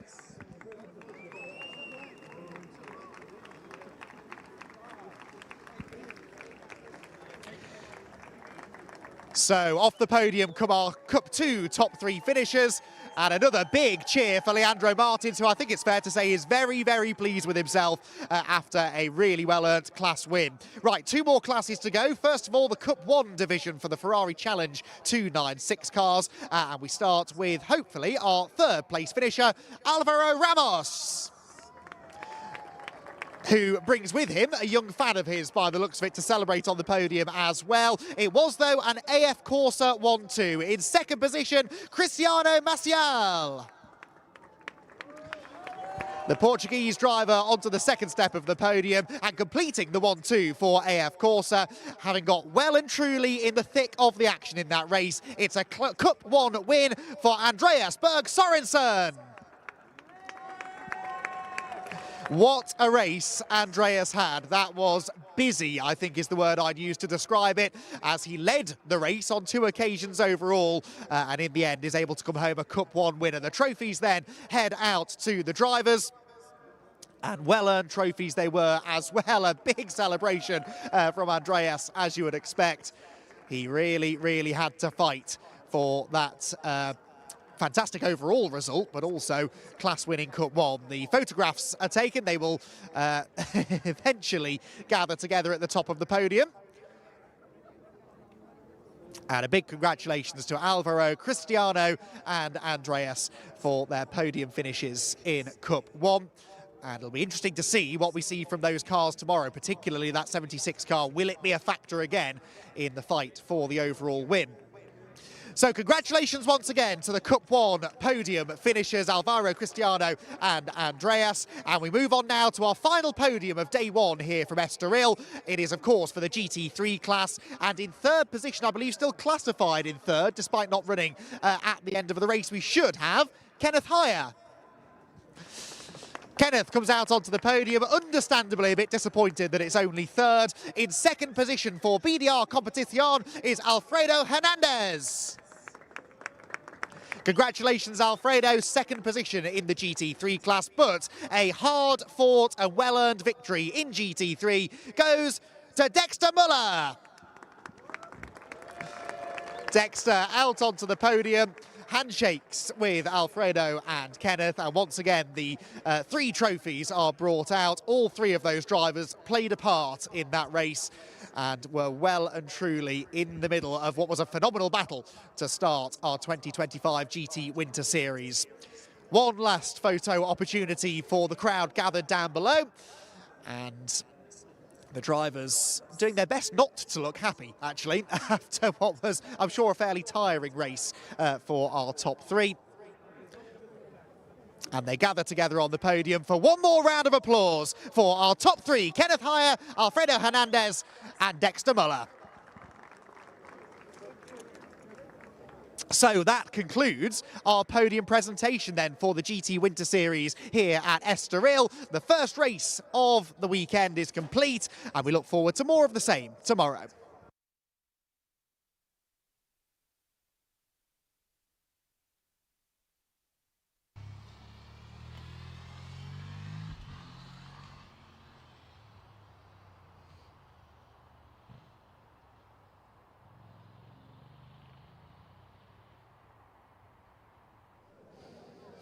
Well, that concludes our first day of racing, guys. I mean, I think all of us are going to need a little deep breath tonight. That was craziness, but what we expected from the Winter Series. I mean, we'll start with the GT4s, as they were the first race of the day. Andy, Josh Rattigan came in. Of course, we expected him to be fast, you know, coming in as the reigning GT4 European champion, but really announced himself in the Winter Series paddock, didn't he? Yeah, that's what we call a dominant performance, really. I mean, there are those who will say that circumstances played in his favour. The battle for second early on did give him the chance to pull away, but you can't deny the pace he had. It was relentless. Not really what we expected, actually. We thought it might be tighter, but Josh Rattigan did exactly what he needed to do, made no mistakes, and he's going to be tough to beat if he keeps that pace up. Absolutely, and someone who, you know, I interviewed him down in Parc Fermé. We've got to talk about Charlie Hart, because first GT4 race, he really impressed today, didn't he, Adam? Magnificent start to his tenure in GT4 racing. You've got to bear in mind, a Ginetta Junior car is a world away from that McLaren Artura. It's a very good little platform to learn GT racing, but mid-engined, 4 times the power, different world that he was in today, and it's a world that he seems to be very good at thriving in. Absolutely. Very, very excited to see him back in the car tomorrow, and also very excited to see Callum in the car as well for race 2. Okay, let's move on to the prototypes. Danny Soufi, reigning champion, of course, coming in. We thought that one was going to be likely as well, Andy, but yeah, he did a really, really great job to take the first win, but wasn't, you know, we did think there was a chance that Lawrence Hare, he looked quick at one point, that Lawrence Hare might come back at him, but Danny just taking the win as he needed to. It was sort of the exact opposite of the GT4s, really. GT4 we expected to be very close, wasn't as close as we thought it would be. Prototypes, Danny Soufi, in the end, had a run for his money in the closing stages there, and that's the joy, as Adam and I discussed during the race, of that sort of handicap system with the pit stops, making the quicker drivers spend longer in the pit lane, guaranteed us a bit of a grandstand finish, and actually, although he came out of the pit still with a sizable lead, that lead then kept coming down and down and down. Had the race been 10 minutes longer, could have been even closer. So tomorrow will be interesting. We're expecting very different conditions tomorrow. I think the prototypes, that will affect them probably more than the GT categories. Will Danny still be out on top? I don't know, but I hope it will be as close as it was today. Yeah, actually, that's a great point. Tomorrow we're expecting it to be a little bit closer, I guess, and for Danny to be challenged a bit more. Of course, it rained here last year in Estoril, and Danny was how do I say this? He succumbed to the conditions somewhat in one of the races. Is that fair to say? But yeah, so we're expecting rain tomorrow, and prototypes once again will give us a show, I'm sure. Your diplomacy is immaculate, I must say. Yes, it's going to be a very different dynamic tomorrow, not just because of the weather, but also because of the drivers that start the race. You're going to have a lot of gold and silver drivers, even a Le Mans class winner starting that race. I think the first half is going to be a dogfight. The pit window is going to throw a cat among the pigeons, and then we'll see how many feathers fly. Amazing. Well, I'm looking forward to it. And then finally, the GTs, of course, we just had them on the podium a moment ago. How do I sum that one up? Crazy? Is that a fair word to use, Andy? Crazy, eventful, unpredictable. All in all, though, very exciting. I mean, that's 2 words, but I'll cheat because I think it's worth it. Fantastic race. A great advert, as I said in commentary, for multi-class racing. You've got cars that generate their lap times in completely different ways, and drivers who I don't think were really thinking about their class position. They just wanted to try and win the race overall. And hey, as a neutral, no complaints here. That was fantastic racing. Got a bit physical at times, but nothing too untoward. And, you know, that's the kind of racing GT Winter Series provided most of last season, really. We've kicked off in fine fashion. That was the highlight of the day, no doubt. And there is no reason to suspect anything different tomorrow. In the rain, maybe those Cup cars, the Lamborghinis in particular, might struggle a bit. They are notoriously tricky to drive in slippery conditions. That might put it back in the balance of the GT3s. But going forward through the rest of the season, that is going to produce, I think, continuously some of the best racing of these weekends. And I don't know about you, Adam, but I'm quite excited to see what Kenneth Hire can do tomorrow as well. Of course, today, not particularly the race that he would have wanted to have, but of course the reigning champion, so excited to see what he can do. Who else is your eye on? Well, so for race 3, yes, you're quite right. I'm interested to see what Kenneth does. Of course, Moritz Viskirchen will be in the car for sprint race 2, and that's going to be compelling because Moritz has done a lot of contemporary GT racing over the last several years. Who else is my eye on? Oh, that's a big question. Andreas Bog Sorensen has been the X factor so far this weekend. More of the same, please, mate.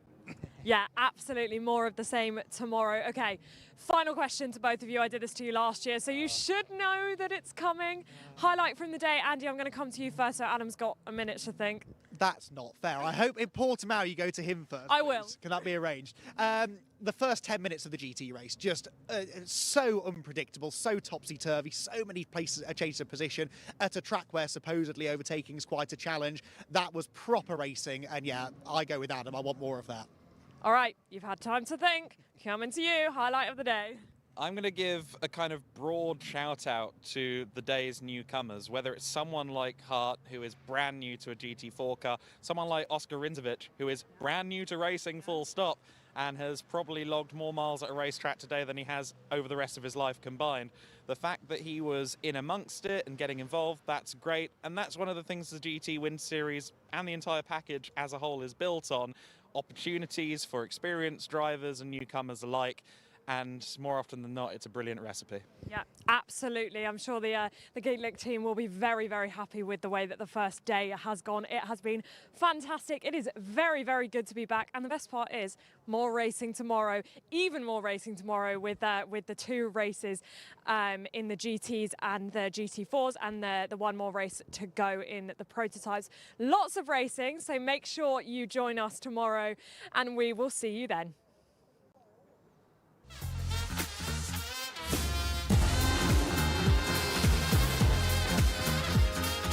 Cayman on Hustling for down racing. They both go deep into the corner.